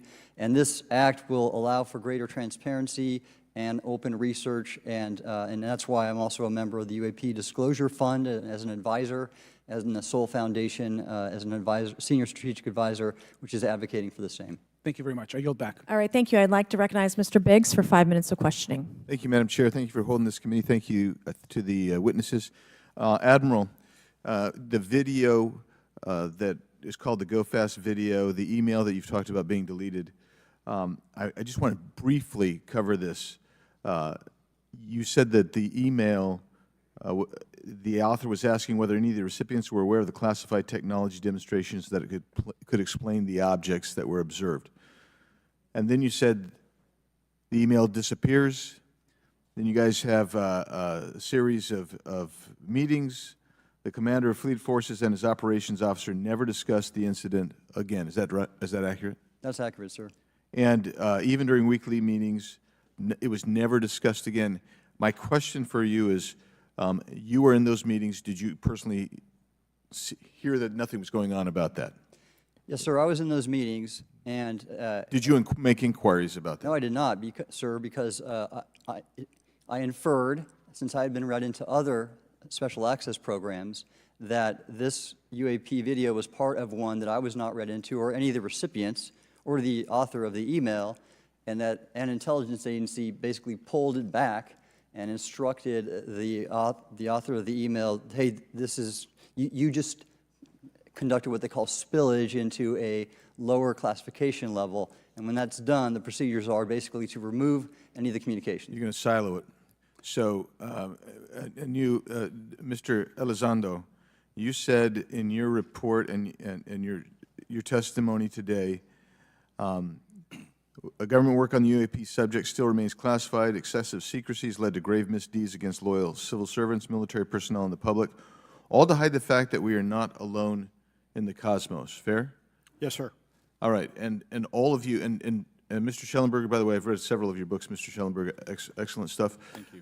What I would say, too, is you were asked about the veracity of the author of this report. You're comfortable with the veracity? Yes. Okay. And then, and I'll get to you in a second, Mr. Gold. We'll talk about Kuhnian and Lakatoshian scientific advancement and how we're obviating that through these processes. But we'll get to that in a sec. Because what I want to really get to is the ultimate question it really becomes this. For what purpose is the federal government overclassifying, because that's what they're doing, they're overclassifying, and forbidding the public for getting access to this? And if you know, if you have an explanation, I'm curious, because I know what I've been told. I just want to know from your perspective, why do they overclassify? Mr. Elizondo, you look like your finger on the button ready to go. Yes, sir. Forgive me. I think there are several reasons. I think at the time when this reality became evident to the U.S. government, we were in the middle of the Cold War with then Soviet Union, and we did not want to tip our hands to what our knowledge base was on this topic. We did not want to broadcast that to Cold War's long over. It is, sir. It is, sir. There's also then the philosophical argument that the Department of Defense and the intelligence community is solution-oriented. And when you don't have answers, it's a really tough spot to be in. It's easier to be quiet and suppressed than if you don't have the answer. Indeed, sir. In fact, there's a very real example when we built the U-2 spy plane and flew it over then Russia, and we're taking reconnaissance. And when we first started flying the aircraft, it flew so high and so fast we thought they weren't tracking us. In reality, they were tracking every flight. It wasn't until the Russians could develop the SA-2 surface-to-air missile and successfully shoot them down. I would suggest to you also, along with Lakatos and Kuhn, you also have a problem with Kenneth Arrow's path dependence or increasing returns. That's one reason why they won't disclose it. It's too painful to admit. But I just want to read a couple things from Mr. Shellenberger's what he gave to us today, because I think this is interesting stuff, and I just want to convey this to you. On USG networks, there exists infrared footage of and imagery of a grouping of vessels engaged in SIGINT and mass collection at night in a specific area of the Pacific Ocean. This footage, which was in close proximity to the vessels, a large equilateral triangle UAP suddenly appears directly over the ships. These three bright points are seen at each bottom corner of the UAP, which is observed to slowly rotate on its horizontal axis. And he goes on to describe that. And I just want to read one more, and I'm doing this because I think it's interesting. This stuff is interesting as anything. So let's get this one here, right here. While performing a routine airspace surveillance and control mission in the Eastern Air Defense Sector, an F-22 fighter observed multiple UAP contacts at mission altitude. Moving to intercept the F-22 pilot noted multiple metallic orbs slightly smaller than a sedan hovering in place. Upon vectoring towards the UAPs, a smaller formation of the metallic orbs accelerated at rapid speed towards the F-22, which was unable to establish radar locks on the presumed hostile UAPs. The F-22 broke trajectory and attempted to evade, but was intercepted and boxed in by approximately 3 to 6 UAPs. And then I'll leave that there, but because I just have no more time left. Well, she's not looking. So let's just get into let's get into part of this. I thought I would be saved by the bell. No. Let's talk about Kuhnian, Lakatoshian type of scientific development, and the problem that we have here is you have institutional blockage of what would be normal development of scientific ideas. And if you want to expand that, Mr. Gold. We're over time, so be very fast, please. I'll just say I'm a recovering attorney, so please take it easy on the science. But all breakthroughs have been heretical at first, And that's the challenge that we face, particularly with something as extraordinary as this, which is why gathering the data is so important. And I'll just end by saying, by the way, the overclassification of material is in no way limited to UAP. That is occurring throughout the government, as well as the inability to get people classifications in a timely and efficient manner, and then to have those classifications be broad enough to be useful. So this is a larger issue that I hope that Congress will look at. Thank you. Thank you, Mr. Biggs. I've been generous. All right, Mr. Burleson, I'll recognize you for 5 minutes of questions, please. Thank you, Madam Chair. Mr. Elizondo,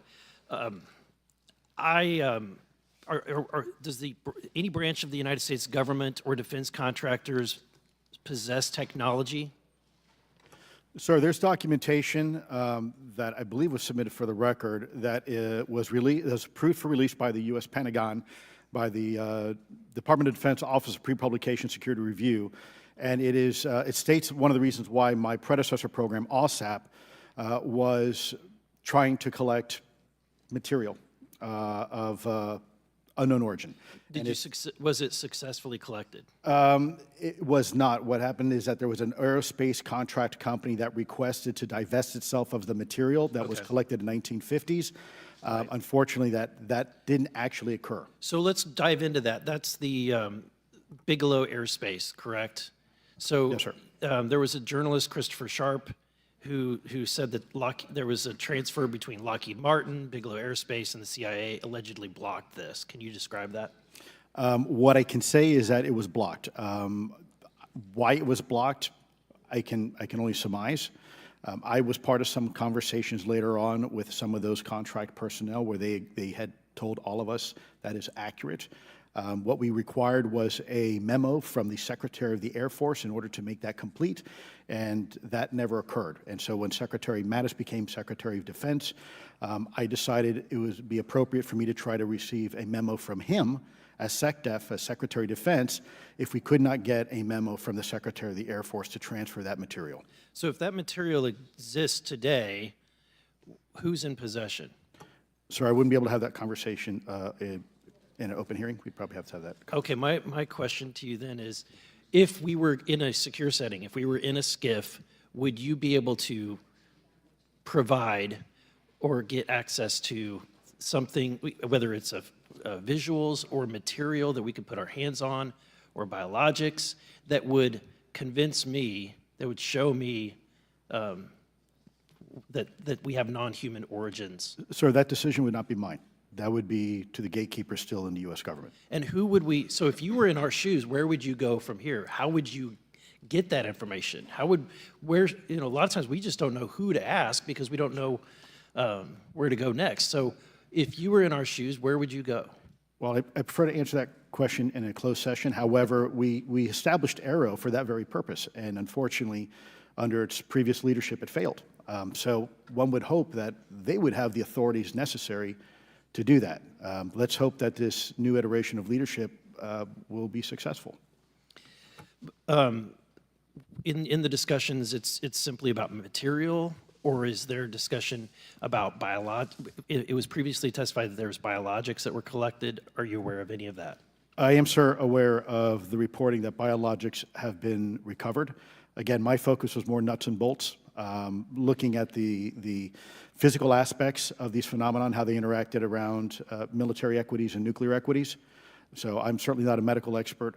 I would not be able to probably provide you a whole lot of value in that simply because I don't have the expertise. But was anything described as that we have possession of bodies? Yes, yes. Is it multiple types of creatures, or? Sir, I couldn't answer that. I can tell you anecdotally that it was discussed quite a bit when I was at the Pentagon. The problem is the supposed collection of these biological samples occurred before my time, in fact, before I was even born. And was this part of the Lockheed Martin discussion, or was this the biologics is a completely separate?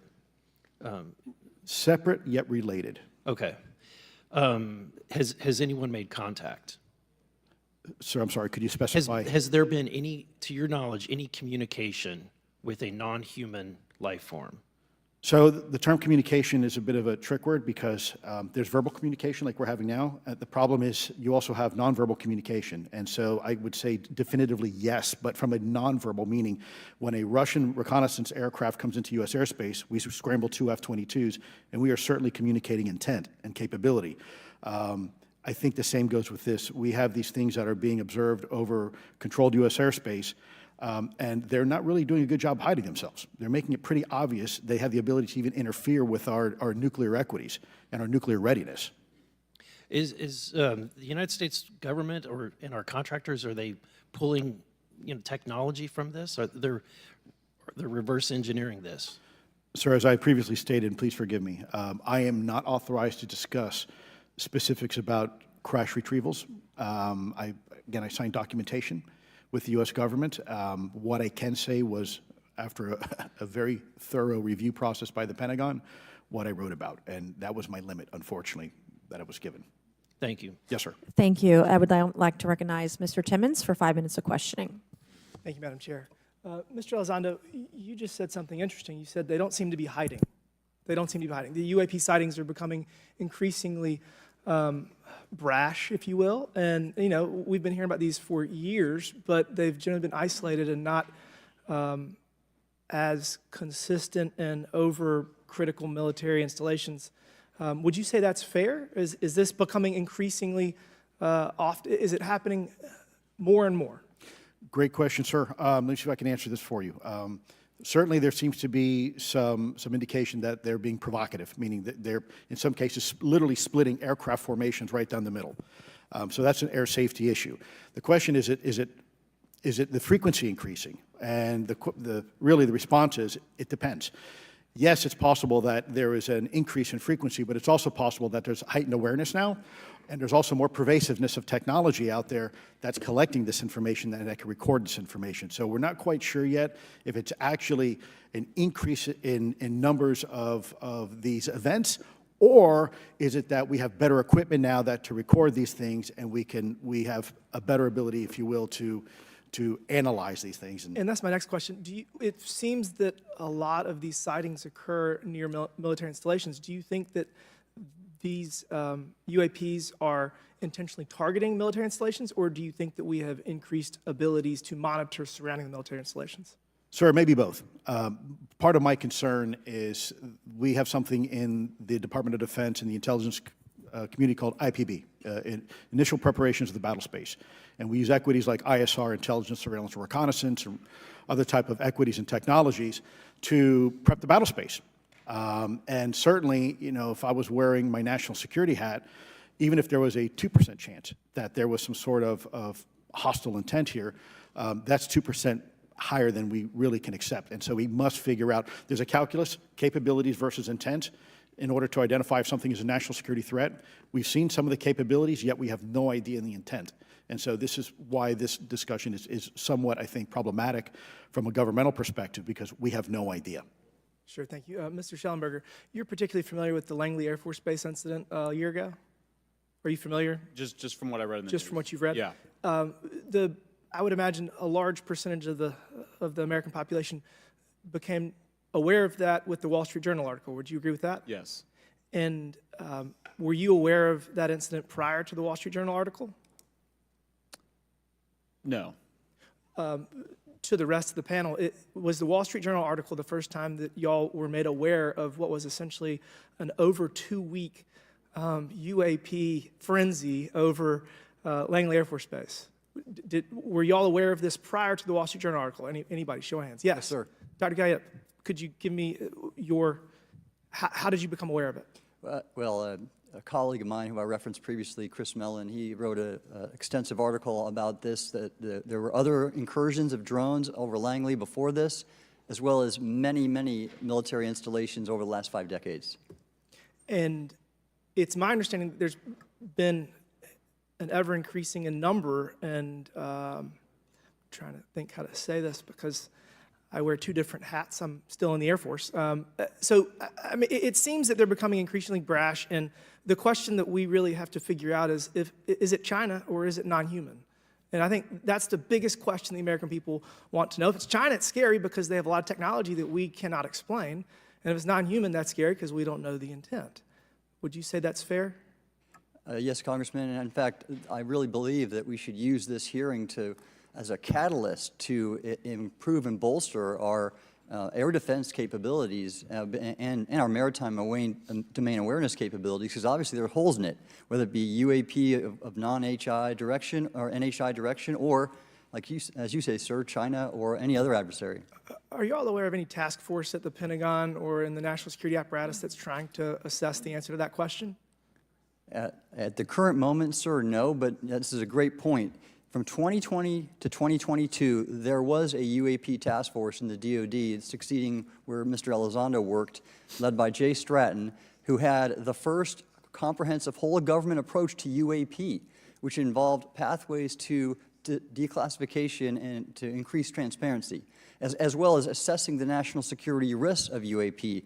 This was a really well-established approach, and we have all advocated that something like it return. I'm running out of time. The last thing is that we need authorities. The law enforcement, military do not have authorities to actually engage, and Congress needs to act to give those authorities to local law enforcement and the military so they have clear guidelines on how to assess these issues going forward. I yield back. Thank you. Thank you. I'd like to recognize Ms. Boebert for 5 minutes of questioning. Thank you, Madam Chair. Now that we have all been cautioned in this committee hearing that the mention of Pentagon's Immaculate Constellation program could put us on a list, well, I already find myself on many lists, I'm sure. So I speak my mind often, so why not just keep going with it? May as well just go all out and say it. The Earth is flat, birds are government drones, and we've never set foot on the moon, and Joe Biden received 81 million votes in the 2020 election. So let's just see how many lists we could get on here today. But Mr. Shellenberger, I wanted to ask you, I think I understand from this hearing that you would agree that classifying information like this is not in the best interest of the people. Is that correct? Yeah, I mean, with the caveat that, of course, I would support classification necessary to protect secrets essential to national security, but I think it's pretty obvious that there's overclassification. Overclassification, yes. And so in most instances, if they can't tell us what, do you think at some point they'll at least tell us why? President-elect Trump has repeatedly committed to greater transparency, both on the UAP issue, on JFK files, on COVID origins, and many other things. So I think that we need to make sure that the next administration is held accountable for that. Agreed. And this is for all four of you. Yes or no, please. I have many questions I want to get to. Are there any known instances of recovered materials or technologies that are not of human origin and maybe connected to any advanced bioscience defense programs within the USG? I don't know. I wouldn't be able to answer that, ma'am. I don't know. I don't know. Okay, so there are rumors that have come up to the Hill of a secretive project within the Department of Defense involving the manipulation of human genetics with what is described as non-human genetic material, potentially for the enhancement of human capabilities, hybrids. Are any of you familiar with that, yes or no? No, ma'am. I am not, ma'am. I'm not. No, ma'am. Okay, I would like to know, with Immaculate Constellation, how does this relate to UAP activities, Mr. Schellenberg, in oceanic environments? Are there any instances where the Navy or other maritime forces have encountered UAPs that could not be explained by known technology or natural phenomena? Yeah, the Immaculate Constellation covers both terrestrial and oceanic, and there's actually a number of cases described in the report that occur in the ocean. And do you believe that there is a concerted effort by the Pentagon to keep Congress out of the loop regarding these UAP activities, specifically in our waters? Yes. I think it's about 5% of our ocean that's actually been studied in detail by man, and we've studied more of space than we had of our own oceans. And so are there any accounts of UAPs emerging from or submerging into our water which could indicate a base or presence beneath the ocean's surface? I don't know about a base, but as I mentioned, I had a different source entirely describe this pretty extraordinary footage that exists of orbs, of an orb coming out of the ocean and being met by another orb. Some would say that there's multiple hotspots where we see frequent activity. So in your investigations, have you come across any data or visual evidence like sonar readings or underwater footage of these UAPs? I have not beyond what's in the report. You've written about UAPs not only in the air but in underwater.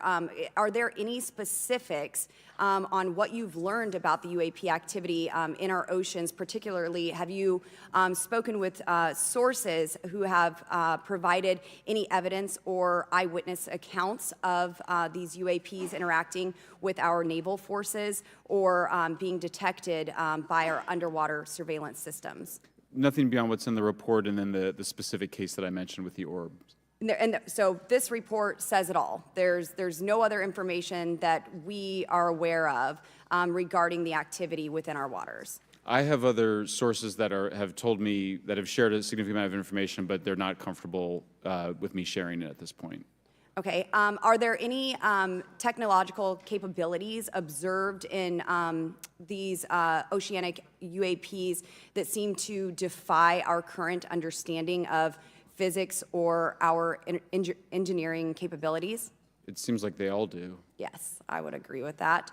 My time is up, but I do appreciate your bravery, your courage for coming here and speaking today. And it seems like there's still some questions that we need answers to, and we will not relent until we get those to the American people. Thank you all. Thank you. I move to allow myself and the ranking member 5 additional minutes for questions without objection, so ordered. Mr. Elizondo, were you read into the Immaculate Constellation program? I would not be authorized to confirm nor deny the existence of any ongoing or past program, especially as it relates to a special access program, either by name or trigraph. Okay, and then does the U.S. government or private contractors, do they work with other foreign countries, China, for example, to exchange data, quote from a source, that intelligence data about UAP? Let me see if I can answer that a little bit more generally, ma'am, if I may. We do have foreign material exploitation programs. That is something that is widely known, and that term itself is unclassified. How exactly that works becomes a bit sensitive. A discussion we could certainly have in a closed session if you like. We do work with international partners and allies quite often, not just in military exercises and workups, but in other intelligence efforts as well. In terms of material that's given to private contractors, is certain material given to certain contractors because of their experience? So, for example, if it's related to submerged and undersea propulsion, would it go to a general contractor like General Dynamics? Yes, ma'am, absolutely correct. Different contractors have different levels of expertise. What's Lockheed's expertise? Aerospace, ma'am. In the UAP space, that's all that they would do submerged? No, I didn't say that, ma'am. Okay. Lockheed Martin and others do quite a bit of work both in our atmosphere, in space, and even underwater. There are certain efforts to. It's a tough question you're asking. You put me on the spot here. I'm looking for the answer. Yes, ma'am. No, they are involved in a lot. I would rather let Lockheed Martin explain the different domains that they are involved with. Probably am not authorized to discuss that, but they are involved in a lot of different areas and domains. Admiral, flight safety risks for our pilots, based on what you've experienced and seen in your career. They're extensive, and the one exercise I referred to where I received the email that was then deleted was the pilots, and this is worth bringing out. There are debunkers out there who have said the Go Fast video was just a balloon. That was only one video that was released. There were dozens of these encounters that pilots, friends of Ryan Graves, who's in this room right here, witnessed and caused significant safety concerns. And to almost call out an exercise and shut it down, which is very compressed, and the carrier's getting ready for deployment, and the pilots have to get certified to land on a carrier, it's extreme, to say the least. All right, I have two last questions. Real quickly, Mr. Shellenberger, how do we get more whistleblowers to come forward? Well, this hearing is very important, and obviously, I can't encourage whistleblowers to obtain information, but I can guarantee that I will protect them and go to prison to protect their identities. that come to me. Yes, sir. Okay, my last question. The first hearing we had on this, I'd never been briefed on UAPs or what they were, biologics, non-human, et cetera. How would you define, each of you, my last question, how would you define non-human biologics, non-human intelligence? What are we actually talking about? Admiral, and we'll go down the line. I don't think it's a stretch when you look at the diversity of life on this planet and the size of this universe to think that there would be more diverse, higher order, non-human intelligences throughout the universe, and that's probably what's visiting us. I would take the scientific approach. The definition would be the ability to react to a stimulus in a manner that requires an intellectual thought process. I just don't know. I think we must be modest in our assumptions that we're looking for intelligence. That could be biological, it might not. Non-biological, but what non-biological intelligence, what does that mean, though?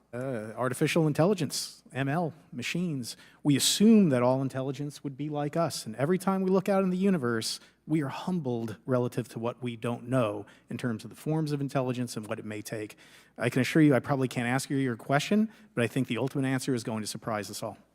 And then Mr. Garcia, you had a few closing remarks. I know we're about to hit votes here, so I'll be brief. Just, I want to thank you all for being here. I want to thank Chairwoman Mace especially for holding this important bipartisan hearing.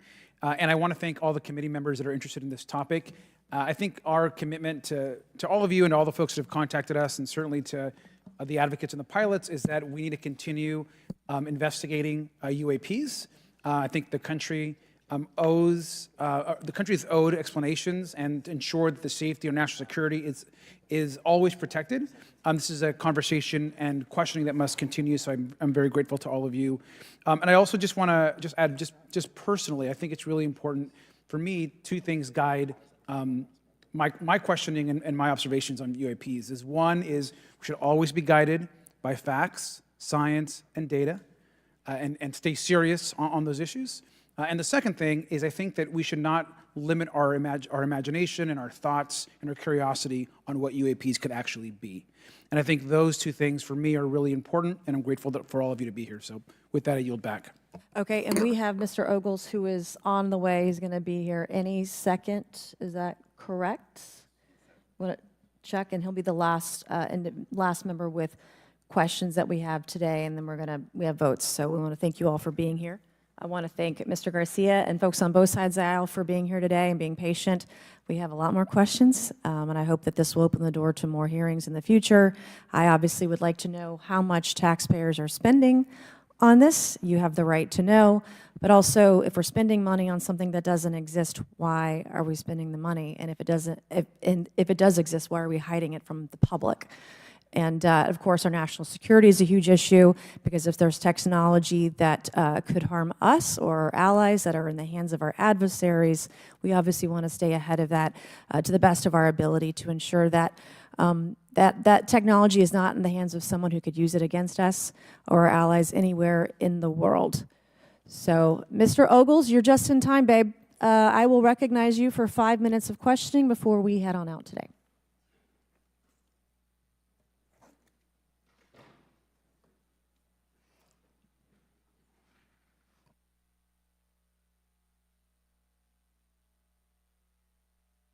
Well, thank you all for being here, and Madam Chairwoman, I'm out of breath because I sprinted to get here, but this is an important hearing. I think we all know that there's something going on. Mr. Elizondo, based on your knowledge of UAP sightings, do you believe it's fair to say that they are especially common near nuclear sites? Yes, sir. Mr. Congressman, I absolutely am convinced of that, as are my colleagues inside the government. And the reason why I pose that question, and this has been one of my talking points from the beginning, is, Oak Ridge is in Tennessee. The so-called weather balloon that drifted, that we now know was controlled, it passed near Oak Ridge. It obviously is a sensitive site, both of interest to our adversaries and to whatever else this is. Because we know that at military installations, at sensitive locations, such as nuclear facilities, that we're seeing this take place. So the question is what is it? Do you believe they've caused an irregular activity, and why might they be interested in those sites? Sir, in some cases, it's actually regular activity. You'd be surprised. There's actually documentation right now that's been submitted. It's not just Oak Ridge. It's Savannah River Site, SRS. It's also Los Alamos. A lot of our sensitive R&D locations appear to be under some sort of surveillance and monitoring. Why? Well, because a lot of innovation comes out of those areas, a lot of new technologies, a lot of, if you will, disruptive technologies that we use for our national defense originates out of those locations, and advanced concepts in physics as well. So if I was doing any type of reconnaissance, even on a foreign adversary, that's a great target to start with. Sure, and again, this has been one of my talking points. I do have questions. What role might the Department of Energy or its subsidiaries or affiliates have in this type of technology, or possessing this type of technology, whether it's ours or others?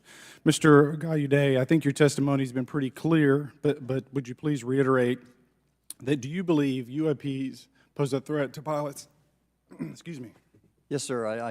Absolutely. They were threatening Navy pilots during the exercise that my people were involved with in 2015, and it's my understanding they're risking pilot safety, commercial and military, today. Well, considering, and I understand that there's a need in some cases to keep certain technologies secret, but you believe that it is posing a threat to our personnel, correct? Yes, sir. So I think it's reasonable to conclude that if there is a threat to our personnel who are serving our country faithfully, that there be oversight.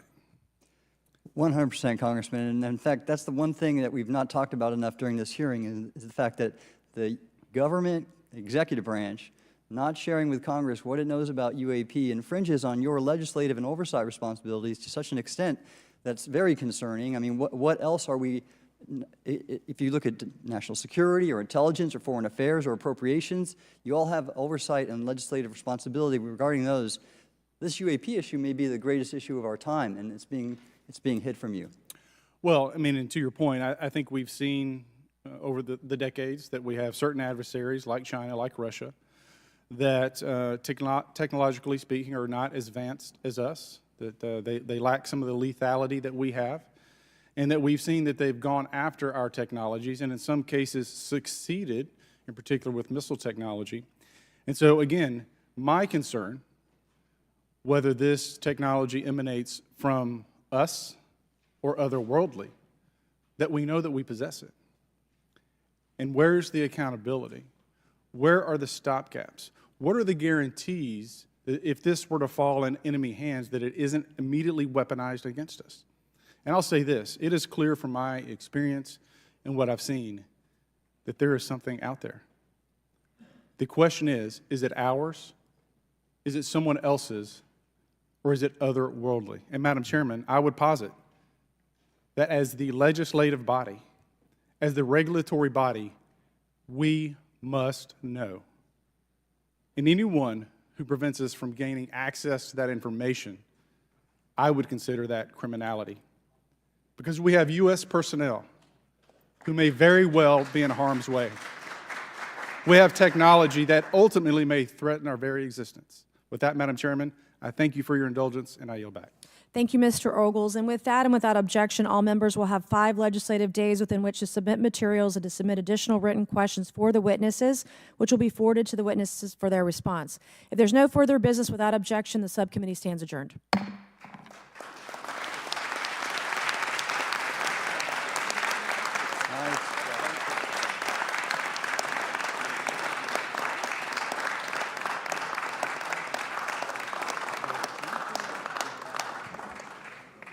Well done, sir. Thank you. That was a nice... Pois é, pessoal, como vocês já conseguem ver aí, né, como foi até dito, e aqui já até terminou, até já vou deixar no mudo aqui. Bom, como disse aqui o pessoal no chat, até o nosso colega Renan Schwingel, né, que é um dos pesquisadores do tema também, já esteve aqui várias vezes fazendo vídeo, né? Foi uma que eu chamei de Enrolation Session. uma audiência de enrolação, né? Eu achei até pior do que a primeira, aquela que tinha o David Grush, o Fravor, né? Porque eles já terminaram mesmo, já finalizou. Agradeceram por sintonizar, que já vai mudar, que já vou até sair da internet aqui, para ficar mais fácil. E vamos aumentar minha imagem aqui, vamos lá. Fica mais fácil assim. Foi realmente aquela enrolação que a gente já infelizmente está acostumado, né? E vou colocar aqui. Pronto, agora ficou certinho. Tá. E a gente infelizmente está acostumado nesse meio já há muito tempo. Já teve audiência sobre OVNIs muitas décadas atrás, não é de agora, gente, mas a gente tem que considerar que se há realmente, e acredito que haja, um plano de acobertamento, principalmente das grandes potências, né, Estados Unidos, Canadá, Reino Unido, outras mais, Austrália também entra nesse bojo aí, França, não é assim que eles vão liberar isso, a não ser que não tenham mais o que fazer, né? Não tem mais o que fazer. E tem um detalhe que eu observo, e que infelizmente a Regiane IRP acabou de comentar sobre isso, o ponto que eu ia falar agora. Nós estamos sintonizados, Regiane. Sempre limitado às próprias fronteiras. Será que pensam que o espaço sem fronteiras e inimigos? Ou seja, e outra, eles acham que, né, só os Estados Unidos é o mundo civilizado e o resto é um bando de bárbaros, né? Aliás, como era o Império Romano, né, gente? Os Estados Unidos hoje é um símbolo bem parecido com o Império Romano. Só que eu acho que muito pior, muito mais agressivo. Tanto que existe um meme que mostra que nos filmes de ET dos Estados Unidos, o mundo é apenas o mapa dos Estados Unidos, o resto não existe, né? Ou seja, é uma forma sutil deles dizerem que quem manda no campinho aqui são eles, né? Até para os ETs eles dizem isso, querem dizer esse tipo de coisa, né? É claro que isso é um absurdo, não dá para a gente deixar as coisas desse jeito, né? Mas infelizmente é como é. Tá, e qual consequência vocês poderiam perguntar depois de uma audiência como essa, que não acrescentou muita coisa em relação à anterior, a do ano passado, com o David Grush? Bom, tentando ser otimista, né, pelo menos, o fato de que o tema está sendo discutido no Congresso, né, da maior democracia do mundo, cheio de ironias, né? Até o nosso sistema de votação é mais democrático que o deles. Isso já é alguma coisa, porque coloca o tema em escala mundial também, né? E faz com que, pelo menos, as pessoas estejam mais acostumadas com o tema. Algumas coisas que eu queria pontuar aqui, até usando o comentário do Nico Nadotti, a revelação está próxima, é o seguinte: eu concordo com isso. Eu acho que sim. E por isso que essas coisas estão acontecendo. Nada é por acaso. Não é por acaso. Tudo que vem por Hollywood, tudo que vem por esses sistemas políticos aí, não é por acaso. Tem um motivo. Quem já viu esses objetos, quem já teve contatos, assim, e nem estou falando daquela turma gratiluz, ufólatra, aquela turma que inventa um monte de coisa. Estou falando de pessoas legítimas mesmo que viram, como eu já vi, né? E conhecidos meus também. Então sentimos que tem alguma outra coisa. E eu concordo muito com o Jacques Vallée, o ufólogo que escreveu O Passaporte para a Amazônia, de que essas coisas aí, que nós chamamos de UAP hoje, né, UAP, estão aí há muito tempo e receberam outros nomes no passado.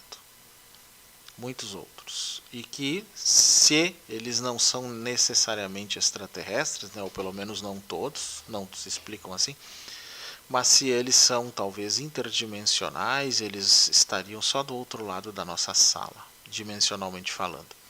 Isso explicaria contatos do passado que geraram muitas lendas de povos que viviam em certos lugares escondidos, né? Mundo das fadas, povo das fadas, trolls, kobolds, gnomos e tantos outros, povo pequeno. Tem isso no Tibete, tem na China, tem na África, tem na antiga Grécia e Roma. Aqui na América toda temos essas lendas de povos estranhos aí, que estavam em lugares em que não se conseguia achar facilmente, como se eles estivessem num outro nível dimensional, e parece ser o caso. Talvez sejam grupos diferentes, o que explicaria tecnologias diferentes, por isso os OVNIs diferentes. Então eles não têm assim um comportamento homogêneo, vamos dizer. Então cada um tem sua agenda, vamos dizer assim, né? Seus objetivos, seus propósitos. E se isso é assim, até explicaria certas dificuldades de governos imperialistas, como o dos Estados Unidos, de fazer qualquer negociação com esses seres. Basta que esses seres tenham outra visão de mundo, uma visão que não seja materialista, que não seja de poder, que não seja expansionista, que não seja escravocrata, para já terem problemas. E se algum deles tiver essa visão, também terão problemas, porque eles são considerados concorrentes. E se tiverem um pouquinho mais de tecnologia, concorrentes perigosos, né? Que é que geralmente os Estados Unidos fazem. Qualquer país que não reze pela mesma cartilha e que tenha um pouquinho de tecnologia ou capacidade de rosnar, eles transformam em grupo terrorista, eixo do mal, e aí vai, né? Então não se impressionem se nós viermos a ver nas próximas décadas eles considerarem os ETs como um eixo do mal, coisas assim. Eu acho sim que a revelação está próxima, concordando com o Nico aqui. Talvez agora, né, a nossa esperança fique não nesse campo da ufologia específico, mas da astrobiologia e exobiologia, nas descobertas, né, sobre Marte, Vênus, Titã, alguma lua de Saturno, de Júpiter, algum tipo de micróbio ET, como eu digo, micróbio marciano, indicando que há vida fora da Terra. Não é a mesma coisa, mas já poderia causar um impacto na opinião pública. Talvez até para forçar que outras coisas apareçam. Há uma possibilidade de que ainda nesse mês de novembro, de algum lado saia uma confirmação, né, nesse sentido. Alguns dizem que virá pela China e não pelos Estados Unidos, não sei, tomara. Nessa briga eu torço pela briga, né? Eu acho que sim. Fire in the field, burn the field. Vamos lá, vamos queimar o campinho, vamos ver o que dá, né? A Regiane disse, ficou mal escrita, pensam que o espaço é outros povos, pertencem às próprias fronteiras. Gaia, The Blue Planet, boa tarde, perdi o horário no começo da live, depois volto no começo. A Rejane, se tiver outra com revelações incontestáveis, não sei, quem sabe, né? Vão trabalhar o medo do ser humano para reter conhecimento. Não se preocupe, ela diz para a Rejane e diz para a Gaia, né? Não perdeu nada de relevante, muito vocabulário rebuscado para encher tempo e o que tem lá. Infelizmente é. Todos decepcionados aqui, né? Todos têm essa sensação. Não dá pra gente se decepcionar tanto sabendo que eles têm essa tendência, né? Em controlar as coisas, né? Mas outra com revelações incontestáveis, assim, em nível público, eu acho difícil, Regiane, porque se um deles tiver algo incontestável, eles apresentam para o Congresso em sala fechada. O Congresso se convencendo de que aquilo é incontestável, eles vão dizer que não pode ser apresentado em público sem avaliação pela Lei de Segurança Nacional, para não causar pânico, né?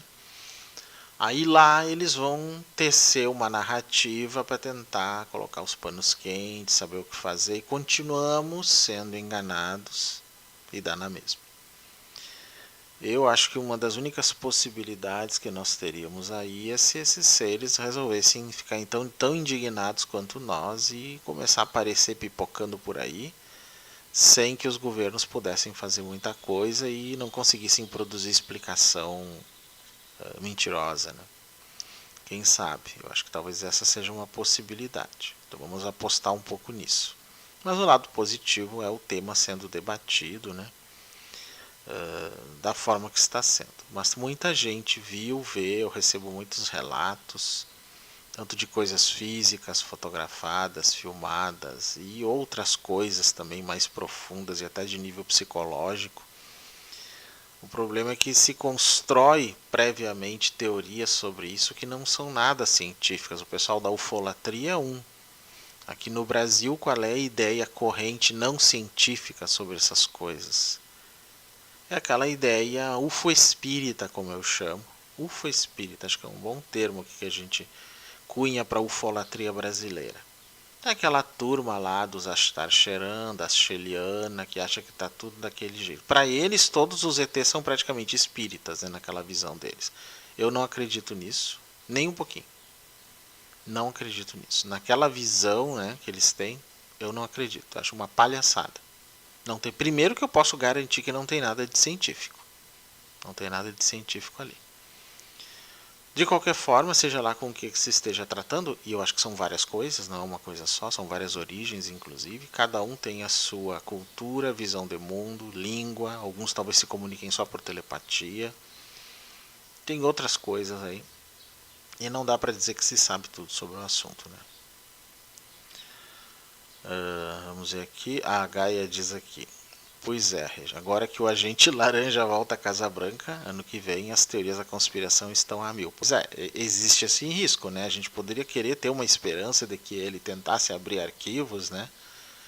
Além da lei de liberdade de informação, que é a FOIA, né?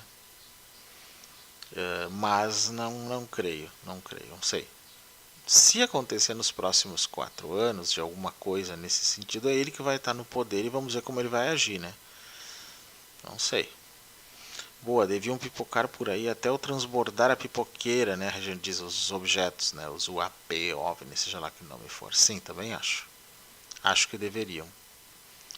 Eu acho que a gente deveria, e nisso eu concordo com o Wave Loeb, né? O cientista de Harvard, que tem o projeto Galileu, que a gente precisa ter uma força assim, não militar, obviamente, porque dos militares é isso aí, né?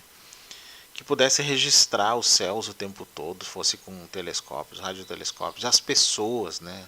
Vocês, fazendo uma rede, já que a gente tem celulares, alguns têm celulares bons, nem todos são bons para foto noturna, mas alguns são, né? Alguns são usados em astrofotografia, gente, então dá para fazer alguma coisa. E a gente tentar, né, juntar essas informações para ter alguma coisa. Tem isso, né? Então a gente tem algumas ideias que poderiam facilitar isso, né? O mundo é maior do que a gente pensa, a gente é muito grande. Eu percebo que esses objetos, fora uma ou outra situação, eles são mais vistos em lugares muito ermos, né? Muito pouco populosos, florestas, regiões de lagos, no mar mesmo, ou seja, é como se eles tivessem um certo cuidado de não ser vistos. Também não 100%, porque eles são. Então fica sempre aquela dúvida, né? Então, não estão 100% escondidos, mas também não se mostram totalmente. Aí as especulações são várias, né? Se eles têm uma consciência de não interferir no nosso desenvolvimento, a não ser que a gente faça muita caca, e aí eles têm que interferir, né? Porque, por exemplo, com a situação ambiental de hoje, se esses seres são o que a gente chama de criptoterrestres, seres escondidos no planeta, né, ou chamados ultraterrestres também, seres que vivem em alguns outros lugares e que podem ter sido de antigas civilizações, sei lá, alguma coisa como se fala na taxonomia de Nell, que eu já apresentei num vídeo aqui, né, numa série de 3 vídeos sobre aliens, eles obviamente também seriam prejudicados. Se são de outras dimensões e uma dimensão só do outro lado da nossa sala, como eu digo, né, nós não sabemos como é que é a conexão entre essas dimensões. É possível que as explosões nucleares da Terra interfiram na membrana do outro lado, vamos dizer assim, na membrana dimensional do outro lado, e eles sejam prejudicados. Aí eles se interessariam em resolver isso também. Então a gente às vezes pensa assim, se fosse eclodir uma terceira guerra, talvez eles interferissem. É possível, quem sabe. Mas não queremos chegar a esse ponto, né? Embora, né, as coisas não estão nada fáceis aí. E a partir de janeiro pode piorar, né? Vamos ver. Ou não. Vamos ver se a gente sobrevive até lá primeiro. Gaia, a turma dele daqui a pouco diz que ele veio de Andrômeda para salvar os terráqueos do comunismo. Pior, né?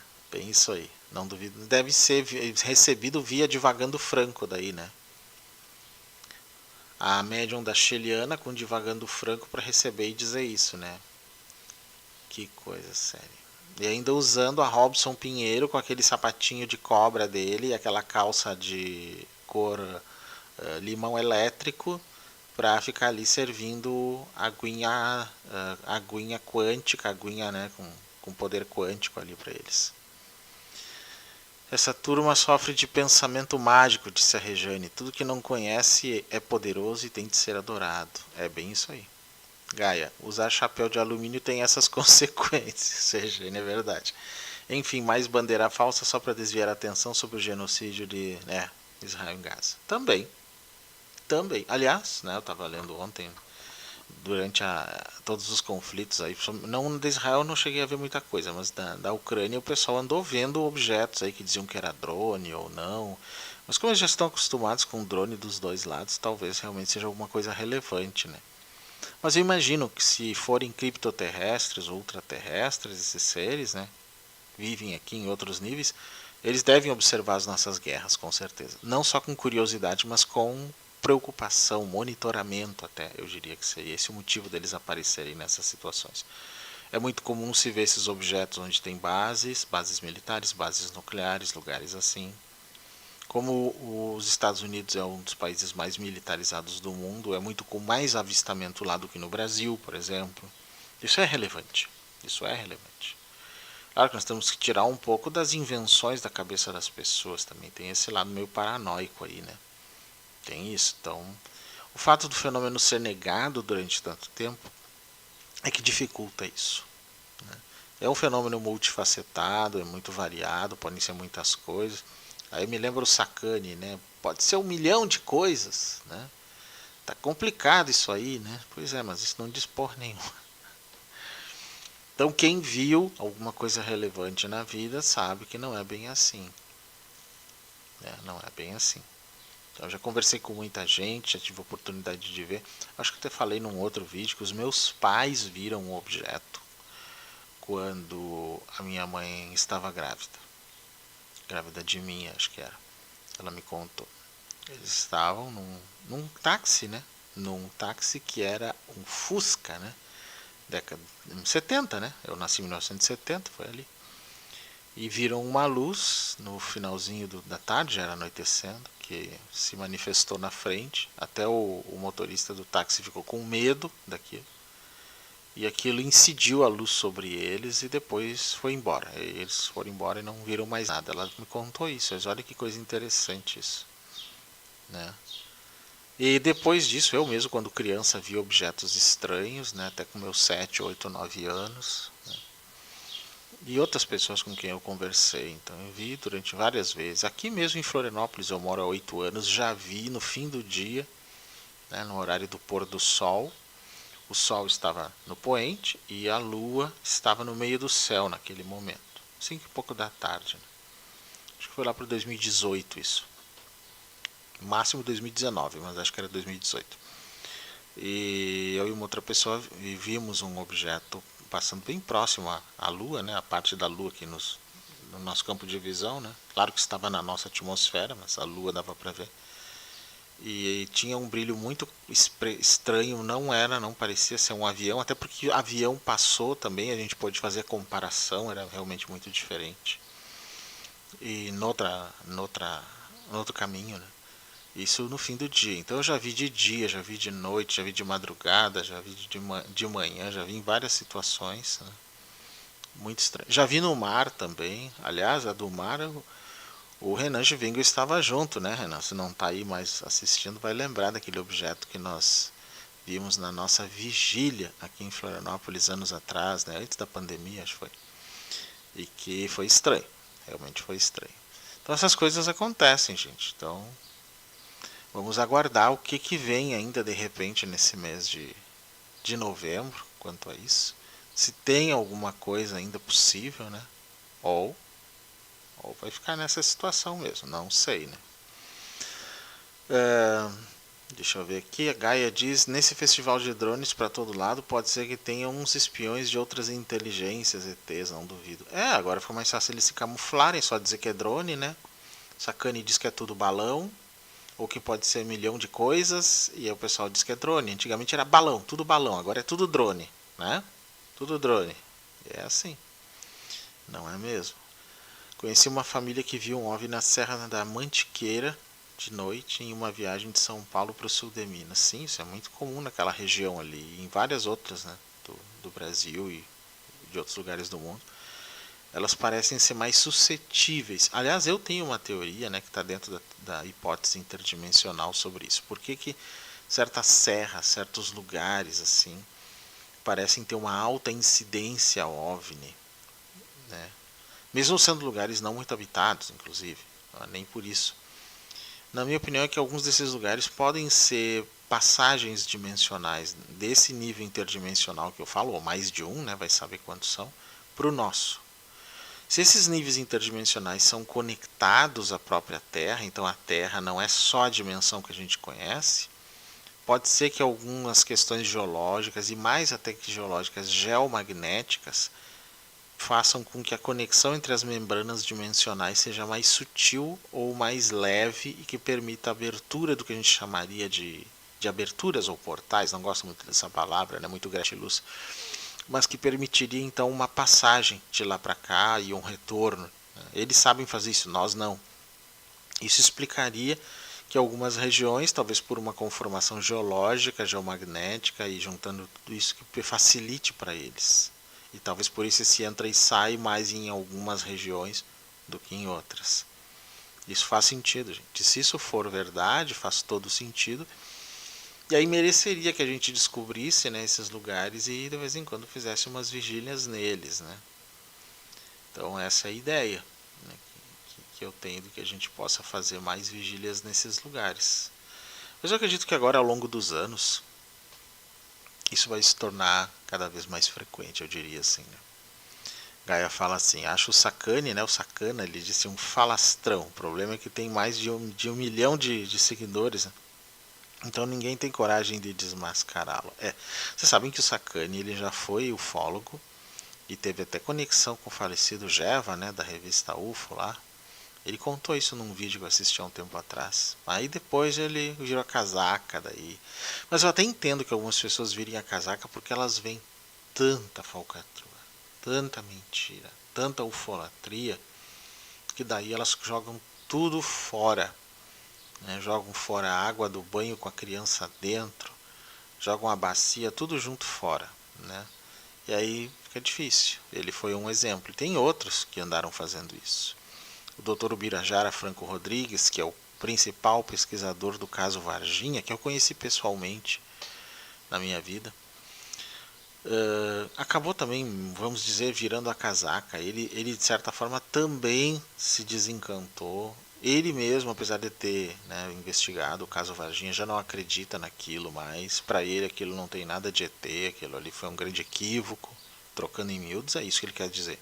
Eu falei com ele há uns meses atrás, em off, né, por Messenger, e até convidei ele para uma live aqui no canal Paulo Stekel, mas ele acabou não aceitando. Pouco depois, inclusive, ele deletou o Face dele, aí, não por minha causa, mas deletou porque mais gente estava chamando ele para fazer lives e tudo. Ou seja, fica complicado, né? Alguns dizem, porque de repente ele descobriu algo e aí calaram ele. Não foi isso que aconteceu. Isso eu digo para vocês que não foi. É a decepção mesmo de ver muita falcatrua. Eu sempre achei o caso Varginha uma falcatrua, gente. Eu acho que aquelas meninas mentiram, foi um puro caô. E ainda tem ufólogos se locupletando em cima disso, ou seja, ganhando, enchendo a burra. Certos ufólogos de certas revistas de ufologia, que não é a revista UFO, outras concorrentes, ficam requentando esse caso aí e só piora a situação, isso só prejudica a pesquisa. Então eu não gasto minha pestana falando em caso Varginha porque eu não acredito. Eu quero gastar pestana em coisas que ainda sejam relevantes de pesquisar e no que vem pela frente, coisas novas, né? Então é isso que a gente precisa fazer. Tem muita falcatrua nesse meio, gente. Não sei se vocês sabem, mas tem. Muita. E não só no caso dos ufólatras. Tem as fraudes em fotografia, em filmagem, nos relatos. Hoje, então, né, com tecnologia, até inteligência artificial, vocês imaginem em que nível que vai a fraude, né? Tem isso também. O Gaia fala que o Sacani ali fala muita mentira e tem seguidores dele que abriram um canal para validar a mentira dele. Mas é isso. Aí, como o Paulo Stekel aqui não faz esse tipo de falcatrua, né, galera? Não tem 1 milhão de inscritos. Óbvio, né? Óbvio que não. Mas é assim, infelizmente. Só que tem um momento, né, em que aquela gente cai, né? A gente cai. Mas eu continuo fazendo o meu trabalho aqui, obviamente, e antes de encerrar aqui, inclusive, né, agradeço muito a presença de vocês aqui, 2h40 de transmissão, né? E vamos continuar tendo vídeos sobre ufologia aqui, todas as novidades que aparecem, né, no campo da astrobiologia, exobiologia também, seja no que for, né, a gente vai apresentando para vocês. Ok? Então essa era a ideia de hoje, apresentar na totalidade essa audiência. E acredito, inclusive, que não sei como é que funciona, vocês tentem depois que o vídeo estiver processado, amanhã de repente quem já assistiu, às vezes depois que ele está processado, ele permite a tradução para o português ali, de tudo que eles falarem em inglês. Às vezes é possível, dependendo do caso, depois que processa, ele permite que vocês escolham o idioma. Aí talvez vocês consigam que ele traduza tudo. Para quem não entendeu, quem não está muito bem no inglês aí, né? Para quem só sabe the book is on the table. Tá certo? Aí diz Gaia aqui. É só ver o látis do fofão que já se pega as mentiras sobre o currículo dele, onde ele trabalhou, e como ele não entende nada sobre astrofísica. Bom, aí nem se fala. Eu até nem sei como é que é o currículo dele, não posso nem corroborar e nem entrar na questão, né? Mas eu sei que tem muita falcatrua aí. Eu sei que tem. Sei mesmo. Tá bom, gente? Pago pelo Elon Musk. Ah, não, que ele é fã do Elon Musk, eu sei que é. Isso já é um ponto que depõe contra a pessoa, né? Que, aliás, agora o Elon Musk é o novo presidente dos Estados Unidos, né? Pelo que nós sabemos. É a primeira vez que o país é comandado por um empresário que interfere na política. Diretamente, né? Porque antes já interferia. Isso é uma coisa bizarra que nunca tinha acontecido antes. Mas quando acontece uma vez, começa a se tornar comum, né, gente? Temos um problema sério pela frente aí. Aguardem as cenas dos próximos capítulos. E não vão ser capítulos tranquilos, não. Tá? Ok, pessoal? Bom, era isso que eu tinha para vocês aí hoje, né? Espero que tenham gostado. Depois tentem ver depois de gravado, né?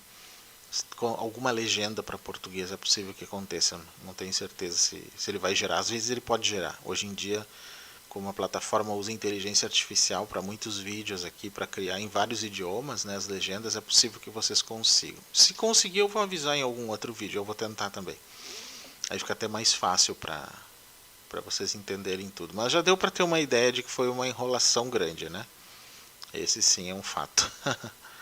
Ok, gente? Bom, era isso então que eu tinha para vocês. Já vou me despedindo, né? E até a próxima, pessoal.